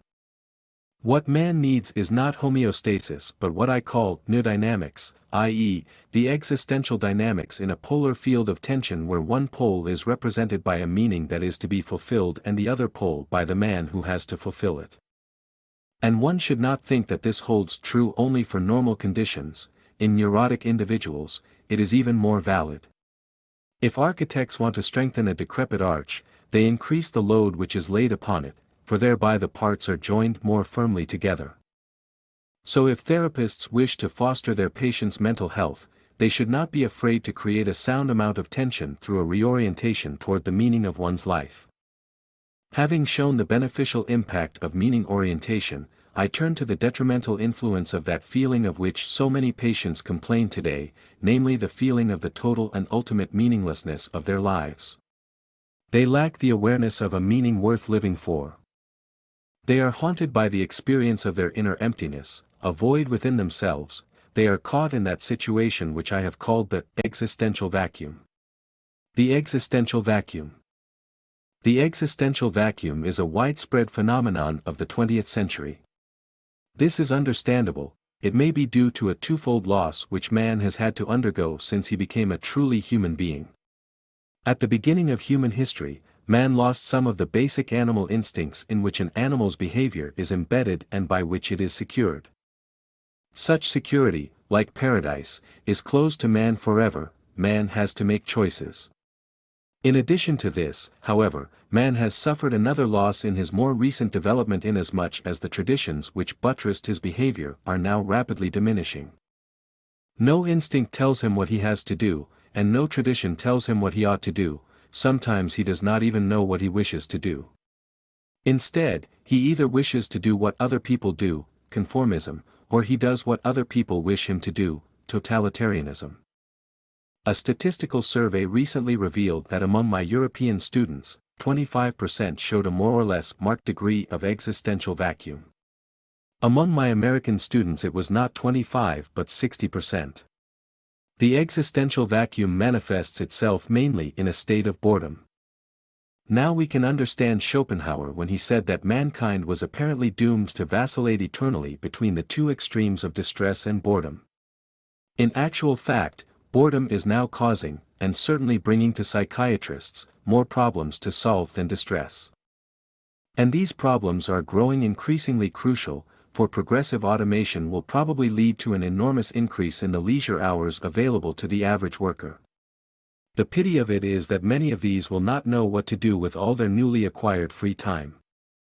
Let us consider, for instance, Sunday neurosis, that kind of depression which afflicts people who become aware of the lack of content in their lives when the rush of the busy week is over and the void within themselves becomes manifest. Not a few cases of suicide can be traced back to this existential vacuum. Such widespread phenomena as depression, aggression and addiction are not understandable unless we recognize the existential vacuum underlying them. This is also true of the crises of pensioners and aging people. Moreover, there are various masks and guises under which the existential vacuum appears. Sometimes the frustrated will to meaning is vicariously compensated for by a will to power, including the most primitive form of the will to power, the will to money. In other cases, the place of frustrated will to meaning is taken by the will to pleasure. That is why existential frustration often eventuates in sexual compensation. We can observe in such cases that the sexual libido becomes rampant in the existential vacuum. An analogous event occurs in neurotic cases. There are certain types of feedback mechanisms and vicious circle formations which I will touch upon later. One can observe again and again, however, that this symptomatology has invaded an existential vacuum wherein it then continues to flourish. In such patients, what we have to deal with is not a noogenic neurosis. However, we will never succeed in having the patient overcome his condition if we have not supplemented the psychotherapeutic treatment with logotherapy. For by filling the existential vacuum, the patient will be prevented from suffering further relapses. Therefore, logotherapy is indicated not only in noogenic cases, as pointed out above, but also in psychogenic cases, and sometimes even the somatogenic, pseudo-neuroses. Viewed in this light, a statement once made by Magda B. Arnold is justified: every therapy must in some way, no matter how restricted, also be logotherapy. Let us now consider what we can do if a patient asks what the meaning of his life is. The meaning of life. I doubt whether a doctor can answer this question in general terms. For the meaning of life differs from man to man, from day to day and from hour to hour. What matters, therefore, is not the meaning of life in general but rather the specific meaning of a person's life at a given moment. To put the question in general terms would be comparable to the question posed to a chess champion: tell me, master, what is the best move in the world? There simply is no such thing as the best or even a good move apart from a particular situation in a game and the particular personality of one's opponent. The same holds for human existence. One should not search for an abstract meaning of life. Everyone has his own specific vocation or mission in life to carry out a concrete assignment which demands fulfillment. Therein he cannot be replaced, nor can his life be repeated. Thus, everyone's task is as unique as is his specific opportunity to implement it. As each situation in life represents a challenge to man and presents a problem for him to solve, the question of the meaning of life may actually be reversed. Ultimately, man should not ask what the meaning of his life is, but rather he must recognize that it is he who is asked. In a word, each man is questioned by life, and he can only answer to life by answering for his own life. To life he can only respond by being responsible. Thus, logotherapy sees in responsibleness the very essence of human existence. The essence of existence. This emphasis on responsibleness is reflected in the categorical imperative of logotherapy, which is, live as if you were living already for the second time and as if you had acted the first time as wrongly as you are about to act now. It seems to me that there is nothing which would stimulate a man's sense of responsibleness more than this maxim, which invites him to imagine first that the present is past and, second, that the past may yet be changed and amended. Such a precept confronts him with life's finiteness as well as the finality of what he makes out of both his life and himself. Logotherapy tries to make the patient fully aware of his own responsibleness, therefore, it must leave to him the option for what, or to whom he understands himself to be responsible. That is why a logotherapist is the least tempted of all psychotherapists to impose value judgments on his patients, for he will never permit the patient to pass to the doctor the responsibility of judging. It is, therefore, up to the patient to decide whether he should interpret his life task as being responsible to society or to his own conscience. There are people, however, who do not interpret their own lives merely in terms of a task assigned to them but also in terms of the taskmaster who has assigned it to them. Logotherapy is neither teaching nor preaching. It is as far removed from logical reasoning as it is from moral exhortation. To put it figuratively, the role played by a logotherapist is that of an eye specialist rather than that of a painter. A painter tries to convey to us a picture of the world as he sees it, an ophthalmologist tries to enable us to see the world as it really is. The logotherapist's role consists of widening and broadening the visual field of the patient so that the whole spectrum of potential meaning becomes conscious and visible to him.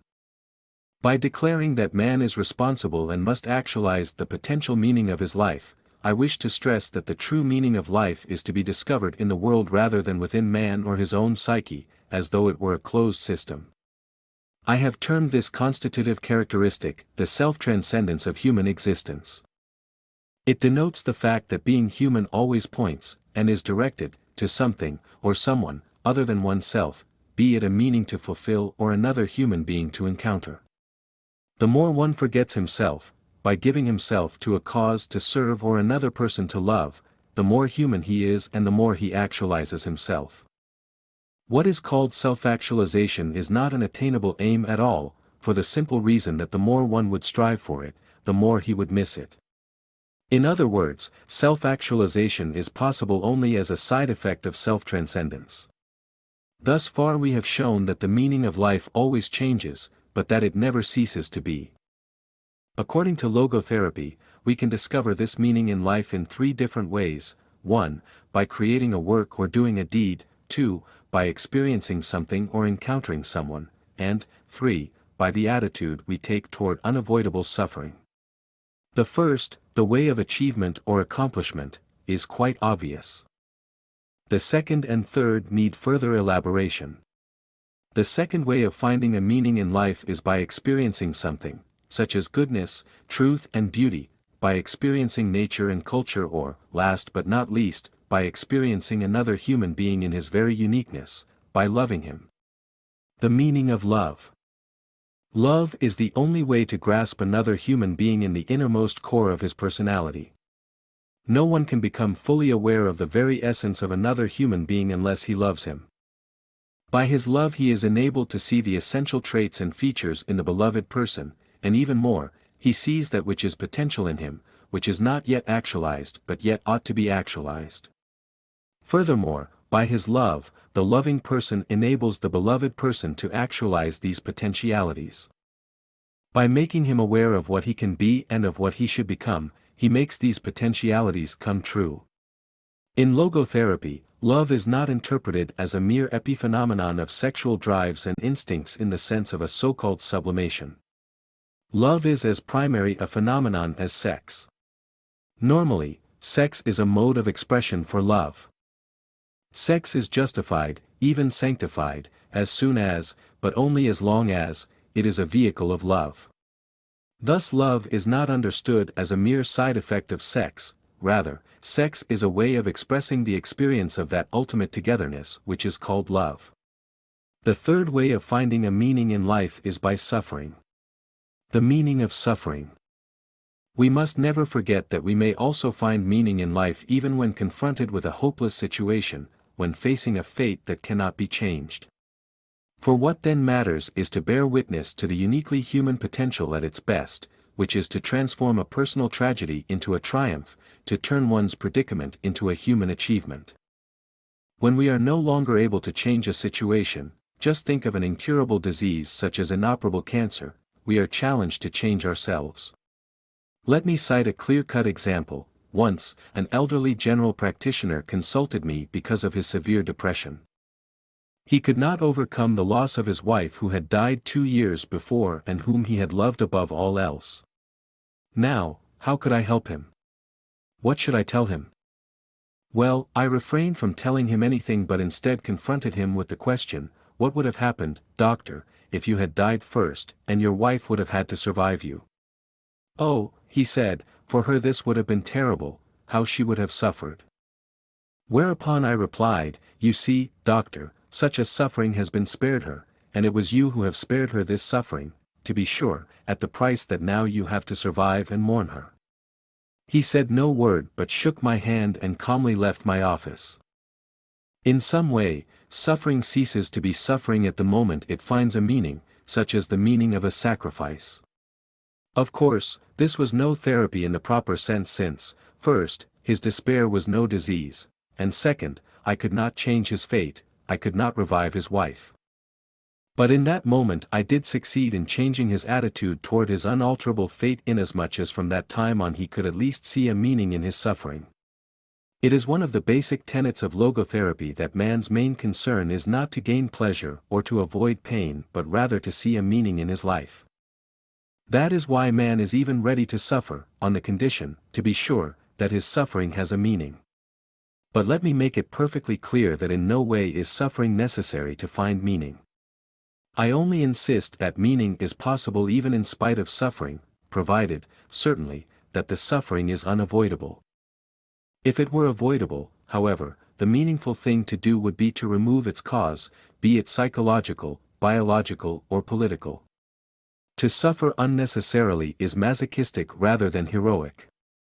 Edith Weisskopf Joelson, before her death professor of psychology at the University of Georgia, contended, in her article on logotherapy, that our current mental hygiene philosophy stresses the idea that people ought to be happy, that unhappiness is a symptom of maladjustment. Such a value system might be responsible for the fact that the burden of unavoidable unhappiness is increased by unhappiness about being unhappy. And in another paper she expressed the hope that logotherapy may help counteract certain unhealthy trends in the present-day culture of the United States, where the incurable sufferer is given very little opportunity to be proud of his suffering and to consider it ennobling rather than degrading, so that he is not only unhappy, but also ashamed of being unhappy. There are situations in which one is cut off from the opportunity to do one's work or to enjoy one's life, but what never can be ruled out is the unavoidability of suffering. In accepting this challenge to suffer bravely, life has a meaning up to the last moment, and it retains this meaning literally to the end. In other words, life's meaning is an unconditional one, for it even includes the potential meaning of unavoidable suffering. Let me recall that which was perhaps the deepest experience I had in the concentration camp. The odds of surviving the camp were no more than 1 in 28, as can easily be verified by exact statistics. It did not even seem possible, let alone probable, that the manuscript of my first book, which I had hidden in my coat when I arrived at Auschwitz, would ever be rescued. Thus, I had to undergo and to overcome the loss of my mental child. And now it seemed as if nothing and no one would survive me, neither a physical nor a mental child of my own.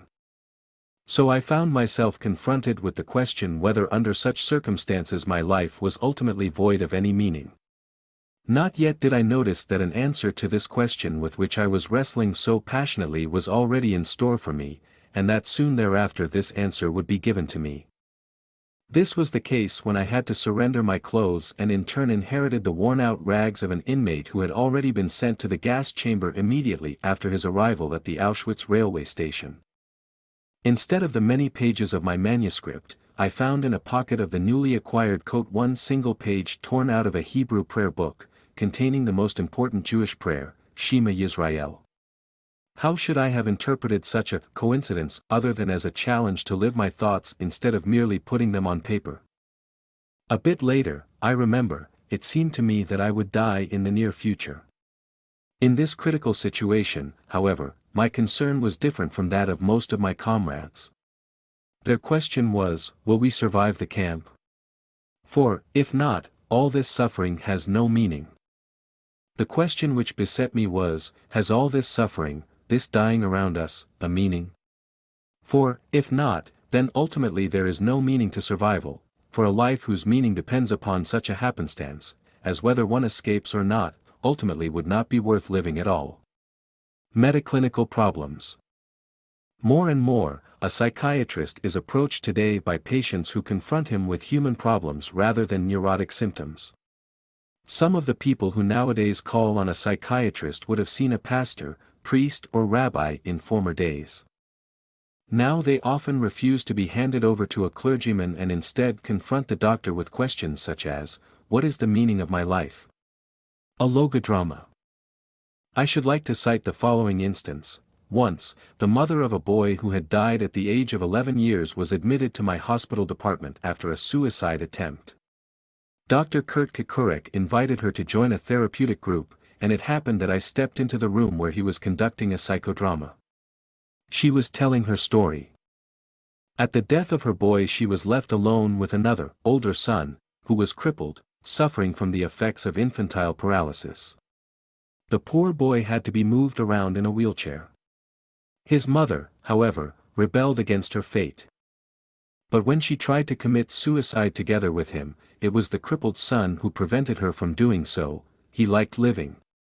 For him, life had remained meaningful. Why was it not so for his mother? How could her life still have a meaning? And how could we help her to become aware of it?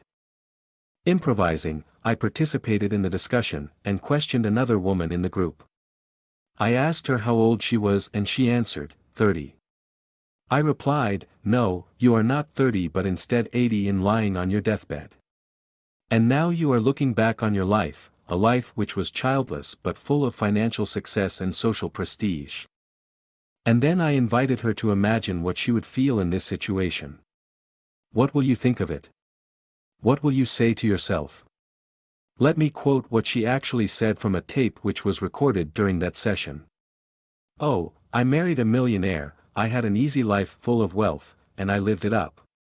I flirted with men, I teased them. But now I am 80, I have no children of my own. Looking back as an old woman, I cannot see what all that was for. Actually, I must say, my life was a failure. I then invited the mother of the handicapped son to imagine herself similarly looking back over her life. Let us listen to what she had to say as recorded on the tape. I wish to have children and this wish has been granted to me. One boy died, the other, however, the crippled one, would have been sent to an institution if I had not taken over his care. Though he is crippled and helpless, he is after all my boy. And so I have made a fuller life possible for him, I have made a better human being out of my son. At this moment, there was an outburst of tears and, crying, she continued, as for myself, I can look back peacefully on my life, for I can say my life was full of meaning, and I have tried hard to fulfill it. I have done my best, I have done the best for my son. My life was no failure. Viewing her life as if from her deathbed, she had suddenly been able to see a meaning in it, a meaning which even included all of her sufferings. By the same token, however, it had become clear as well that a life of short duration, like that, for example, of her dead boy, could be so rich in joy and love that it could contain more meaning than a life lasting 80 years.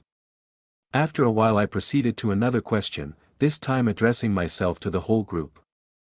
The question was whether an ape which was being used to develop poliomyelitis serum, and for this reason punctured again and again, would ever be able to grasp the meaning of its suffering. Unanimously, the group replied that of course it would not, with its limited intelligence, it could not enter into the world of man, i.e., the only world in which the meaning of its suffering would be understandable. Then I pushed forward with the following question, and what about man? Are you sure that the human world is a terminal point in the evolution of the cosmos? Is it not conceivable that there is still another dimension, a world beyond man's world, a world in which the question of an ultimate meaning of human suffering would find an answer? The supermeaning. This ultimate meaning necessarily exceeds and surpasses the finite intellectual capacities of man. In logotherapy, we speak in this context of a supermeaning. What is demanded of man is not, as some existential philosophers teach, to endure the meaninglessness of life, but rather to bear his incapacity to grasp its unconditional meaningfulness in rational terms. Logos is deeper than logic. A psychiatrist who goes beyond the concept of the supermeaning will sooner or later be embarrassed by his patients, just as I was when my daughter at about 6 years of age asked me the question, why do we speak of the good Lord? Whereupon I said, some weeks ago, you were suffering from measles, and then the good Lord sent you full recovery. However, the little girl was not content, she retorted, well, but please, Daddy, do not forget, in the first place, he had sent me the measles. However, when a patient stands on the firm ground of religious belief, there can be no objection to making use of the therapeutic effect of his religious convictions and thereby drawing upon his spiritual resources. In order to do so, the psychiatrist may put himself in the place of the patient. That is exactly what I did once, for instance, when a rabbi from Eastern Europe turned to me and told me his story. He had lost his first wife and their 6 children in the concentration camp of Auschwitz where they were gassed, and now it turned out that his second wife was sterile. I observed that procreation is not the only meaning of life, for then life in itself would become meaningless, and something which in itself is meaningless cannot be rendered meaningful merely by its perpetuation. However, the rabbi evaluated his plight as an Orthodox Jew in terms of despair that there was no son of his own who would ever say Kaddish for him after his death. But I would not give up. I made a last attempt to help him by inquiring whether he did not hope to see his children again in heaven. However, my question was followed by an outburst of tears, and now the true reason for his despair came to the fore. He explained that his children, since they died as innocent martyrs, were thus found worthy of the highest place in heaven, but as for himself he could not expect, as an old, sinful man, to be assigned the same place. I did not give up but retorted, is it not conceivable, Rabbi, that precisely this was the meaning of your surviving your children, that you may be purified through these years of suffering, so that finally you, too, though not innocent like your children, may become worthy of joining them in heaven. Is it not written in the Psalms that God preserves all your tears? So perhaps none of your sufferings were in vain. For the first time in many years he found relief from his suffering through the new point of view which I was able to open up to him. Life's transitoriness. Those things which seem to take meaning away from human life include not only suffering but dying as well. I never tire of saying that the only really transitory aspects of life are the potentialities, but as soon as they are actualized, they are rendered realities at that very moment, they are saved and delivered into the past, wherein they are rescued and preserved from transitoriness. For, in the past, nothing is irretrievably lost but everything irrevocably stored. Thus, the transitoriness of our existence in no way makes it meaningless. But it does constitute our responsibleness, for everything hinges upon our realizing the essentially transitory possibilities. Man constantly makes his choice concerning the mass of present potentialities, which of these will be condemned to non-being and which will be actualized. Which choice will be made an actuality once and forever, an immortal footprint in the sands of time. At any moment, man must decide, for better or for worse, what will be the monument of his existence. Usually, to be sure, man considers only the stubble field of transitoriness and overlooks the full granaries of the past, wherein he had salvaged once and for all his deeds, his joys and also his sufferings. Nothing can be undone, and nothing can be done away with. I should say having been is the surest kind of being. Logotherapy, keeping in mind the essential transitoriness of human existence, is not pessimistic but rather activistic. To express this point figuratively we might say, the pessimist resembles a man who observes with fear and sadness that his wall calendar, from which he daily tears a sheet, grows thinner with each passing day. On the other hand, the person who attacks the problems of life actively is like a man who removes each successive leaf from his calendar and files it neatly and carefully away with its predecessors, after first having jotted down a few diary notes on the back.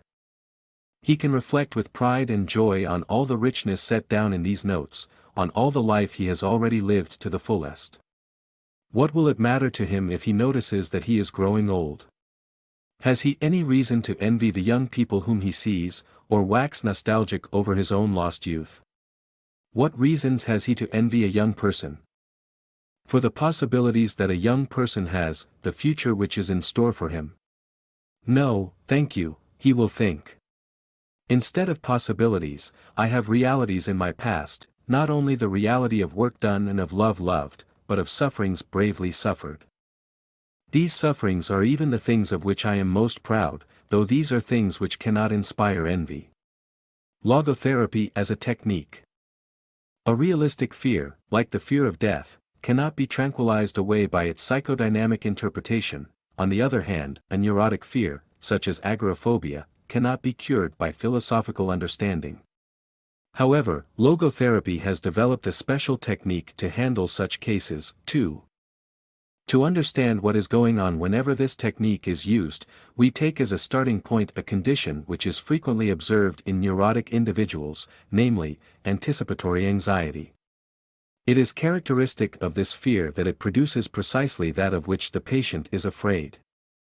An individual, for example, who is afraid of blushing when he enters a large room and faces many people will actually be more prone to blush under these circumstances. In this context, one might amend the saying, "The wish is father to the thought," to, "The fear is mother of the event." Ironically enough, in the same way that fear brings to pass what one is afraid of, likewise a forced intention makes impossible what one forcibly wishes. This excessive intention, or hyperintention, as I call it, can be observed particularly in cases of sexual neurosis. The more a man tries to demonstrate his sexual potency or a woman her ability to experience orgasm, the less they are able to succeed. Pleasure is, and must remain, a side effect or byproduct, and is destroyed and spoiled to the degree to which it is made a goal in itself. In addition to excessive intention as described above, excessive attention, or hyperreflection, as it is called in logotherapy, may also be pathogenic, that is, lead to sickness. The following clinical report will indicate what I mean. a young woman came to me complaining of being frigid. The case history showed that in her childhood she had been sexually abused by her father. However, it had not been this traumatic experience in itself which had eventuated in her sexual neurosis, as could easily be evidenced. For it turned out that, through reading popular psychoanalytic literature, the patient had lived constantly with the fearful expectation of the toll which her traumatic experience would someday take. This anticipatory anxiety resulted both in excessive intention to confirm her femininity and excessive attention centered upon herself rather than upon her partner.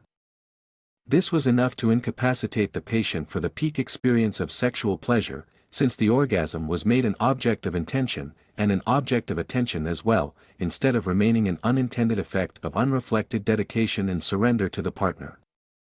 After undergoing short-term logotherapy, the patient's excessive attention and intention of her ability to experience orgasm had been dereflected, to introduce another logotherapeutic term. When her attention was refocused toward the proper object, i.e., the partner, orgasm established itself spontaneously.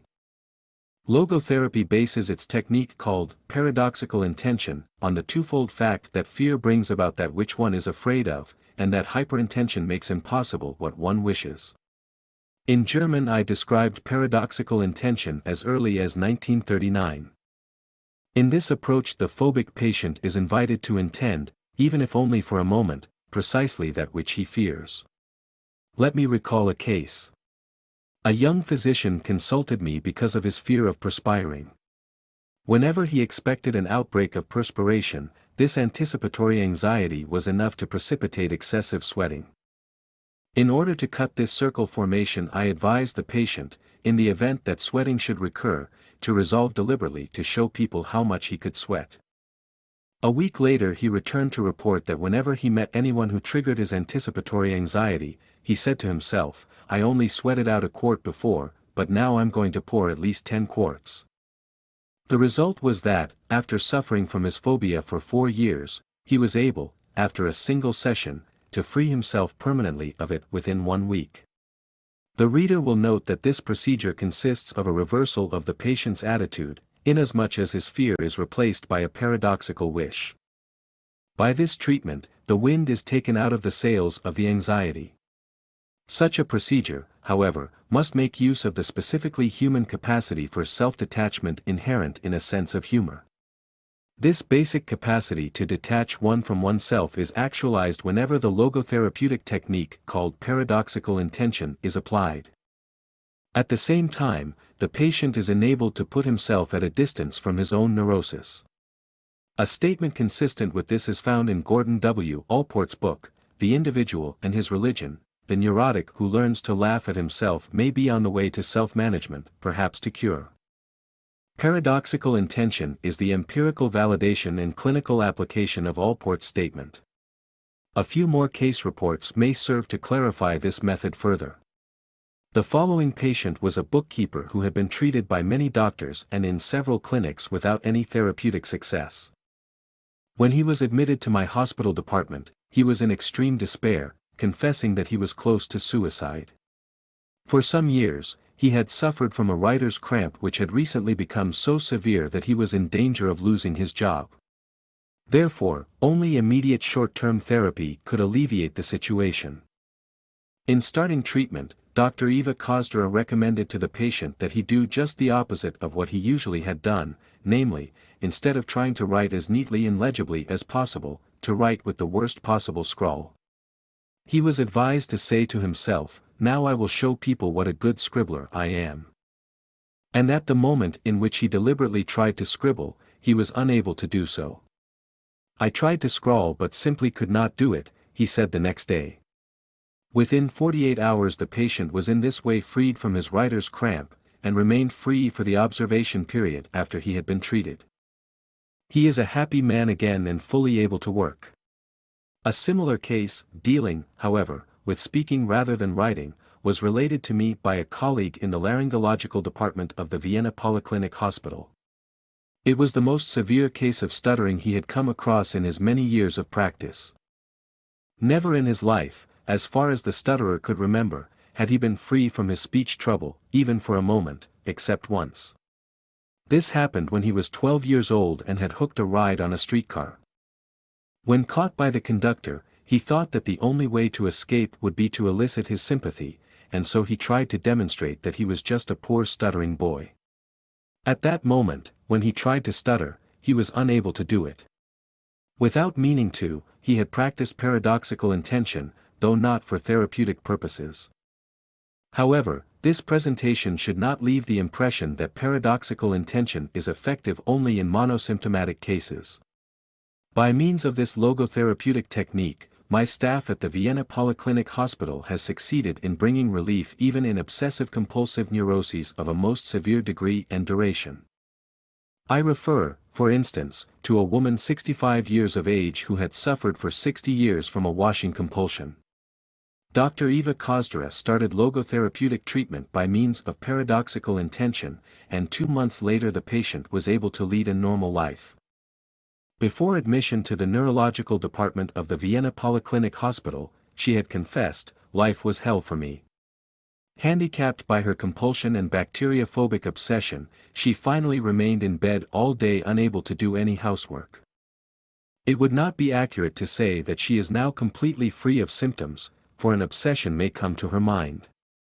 However, she is able to joke about it, as she says, in short, to apply paradoxical intention. Paradoxical intention can also be applied in cases of sleep disturbance. The fear of sleeplessness results in a hyperintention to fall asleep, which, in turn, incapacitates the patient to do so. To overcome this particular fear, I usually advise the patient not to try to sleep but rather to try to do just the opposite, that is, to stay awake as long as possible. In other words, the hyperintention to fall asleep, arising from the anticipatory anxiety of not being able to do so, must be replaced by the paradoxical intention not to fall asleep, which soon will be followed by sleep. Paradoxical intention is no panacea. Yet it lends itself as a useful tool in treating obsessive-compulsive and phobic conditions, especially in cases with underlying anticipatory anxiety. Moreover, it is a short-term therapeutic device. However, one should not conclude that such a short-term therapy necessarily results in only temporary therapeutic effects. One of the more common illusions of Freudian orthodoxy, to quote the late Emil A. Guthiel, is that the durability of results corresponds to the length of therapy. In my files there is, for instance, the case report of a patient to whom paradoxical intention was administered more than 20 years ago. The therapeutic effect proved to be, nevertheless, a permanent one.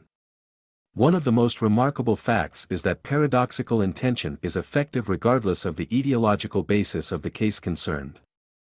This confirms a statement once made by Edith Weisskopf-Joelson. Although traditional psychotherapy has insisted that therapeutic practices have to be based on findings on etiology, it is possible that certain factors might cause neuroses during early childhood and that entirely different factors might relieve neuroses during adulthood. As for the actual causation of neuroses, apart from constitutional elements, whether somatic or psychic in nature, such feedback mechanisms as anticipatory anxiety seem to be a major pathogenic factor. A given symptom is responded to by a phobia, the phobia triggers the symptom, and the symptom, in turn, reinforces the phobia. A similar chain of events, however, can be observed in obsessive-compulsive cases in which the patient fights the ideas which haunt him. Thereby, however, he increases their power to disturb him, since pressure precipitates counterpressure. Again the symptom is reinforced. On the other hand, as soon as the patient stops fighting his obsessions and instead tries to ridicule them by dealing with them in an ironical way, by applying paradoxical intention, the vicious circle is cut, the symptom diminishes and finally atrophies. In the fortunate case where there is no existential vacuum which invites and elicits the symptom, the patient will not only succeed in ridiculing his neurotic fear but finally will succeed in completely ignoring it. As we see, anticipatory anxiety has to be counteracted by paradoxical intention, hyperintention as well as hyperreflection have to be counteracted by dereflection. Dereflection, however, ultimately is not possible except by the patient's orientation toward his specific vocation and mission in life. It is not the neurotic self-concern, whether pity or contempt, which breaks the circle formation. The cue to cure is self-transcendence. The collective neurosis. Every age has its own collective neurosis, and every age needs its own psychotherapy to cope with it. The existential vacuum, which is the mass neurosis of the present time, can be described as a private and personal form of nihilism, for nihilism can be defined as the contention that being has no meaning. As for psychotherapy, however, it will never be able to cope with this state of affairs on a mass scale if it does not keep itself free from the impact and influence of the contemporary trends of a nihilistic philosophy, otherwise it represents a symptom of the mass neurosis rather than its possible cure. Psychotherapy would not only reflect a nihilistic philosophy but also, even though unwillingly and unwittingly, transmit to the patient what is actually a caricature rather than a true picture of man. First of all, there is a danger inherent in the teaching of man's nothingbutness, the theory that man is nothing but the result of biological, psychological and sociological conditions, or the product of heredity and environment. Such a view of man makes a neurotic believe what he is prone to believe anyway, namely, that he is the pawn and victim of outer influences or inner circumstances. This neurotic fatalism is fostered and strengthened by a psychotherapy which denies that man is free. To be sure, a human being is a finite thing, and his freedom is restricted. It is not freedom from conditions, but it is freedom to take a stand toward the conditions. As I once put it, as a professor in two fields, neurology and psychiatry, I am fully aware of the extent to which man is subject to biological, psychological and sociological conditions. But in addition to being a professor in two fields, I am a survivor of 4 camps, concentration camps, that is, and as such I also bear witness to the unexpected extent to which man is capable of defying and braving even the worst conditions conceivable. Critique of pandeterminism. Psychoanalysis has often been blamed for its so-called pansexualism. I, for one, doubt whether this reproach has ever been legitimate. However, there is something which seems to me to be an even more erroneous and dangerous assumption, namely, that which I call pandeterminism. By that I mean the view of man which disregards his capacity to take a stand toward any conditions whatsoever. Man is not fully conditioned and determined but rather determines himself whether he gives in to conditions or stands up to them. In other words, man is ultimately self-determining. Man does not simply exist but always decides what his existence will be, what he will become in the next moment. By the same token, every human being has the freedom to change at any instant. Therefore, we can predict his future only within the large framework of a statistical survey referring to a whole group. The individual personality, however, remains essentially unpredictable. The basis for any predictions would be represented by biological, psychological or sociological conditions. Yet one of the main features of human existence is the capacity to rise above such conditions, to grow beyond them. Man is capable of changing the world for the better if possible, and of changing himself for the better if necessary. Let me cite the case of Dr. J. He was the only man I ever encountered in my whole life whom I would dare to call a Mephistophelian being, a satanic figure. At that time he was generally called the mass murderer of Steinhof, the large mental hospital in Vienna. When the Nazis started their euthanasia program, he held all the strings in his hands and was so fanatic in the job assigned to him that he tried not to let one single psychotic individual escape the gas chamber. After the war, when I came back to Vienna, I asked what had happened to Dr. J. He had been imprisoned by the Russians in one of the isolation cells of Steinhof, they told me. The next day, however, the door of his cell stood open and Dr. J. was never seen again. Later I was convinced that, like others, he had with the help of his comrades made his way to South America. More recently, however, I was consulted by a former Austrian diplomat who had been imprisoned behind the Iron Curtain for many years, first in Siberia and then in the famous Lubyanka prison in Moscow.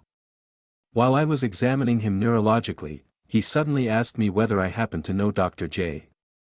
After my affirmative reply he continued, I made his acquaintance in Lubyanka. There he died, at about the age of 40, from cancer of the urinary bladder. Before he died, however, he showed himself to be the best comrade you can imagine. He gave consolation to everybody. He lived up to the highest conceivable moral standard. He was the best friend I ever met during my long years in prison. This is the story of Dr. J, the mass murderer of Steinhoff. How can we dare to predict the behavior of man? We may predict the movements of a machine, of an automaton. More than this, we may even try to predict the mechanisms or dynamisms of the human psyche as well. But man is more than psyche. Freedom, however, is not the last word.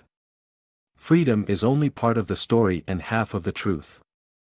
Freedom is but the negative aspect of the whole phenomenon, whose positive aspect is responsibleness. In fact, freedom is in danger of degenerating into mere arbitrariness unless it is lived in terms of responsibleness. That is why I recommend that the Statue of Liberty on the East Coast be supplemented by a Statue of Responsibility on the West Coast. The Psychiatric Credo. There is nothing conceivable which would so condition a man as to leave him without the slightest freedom. Therefore, a residue of freedom, however limited it may be, is left to man in neurotic and even psychotic cases. Indeed, the innermost core of the patient's personality is not even touched by a psychosis. An incurably psychotic individual may lose his usefulness but yet retain the dignity of a human being. This is my psychiatric credo. Without it I should not think it worthwhile to be a psychiatrist. For whose sake? Just for the sake of a damaged brain machine which cannot be repaired. If the patient were not definitely more, euthanasia would be justified.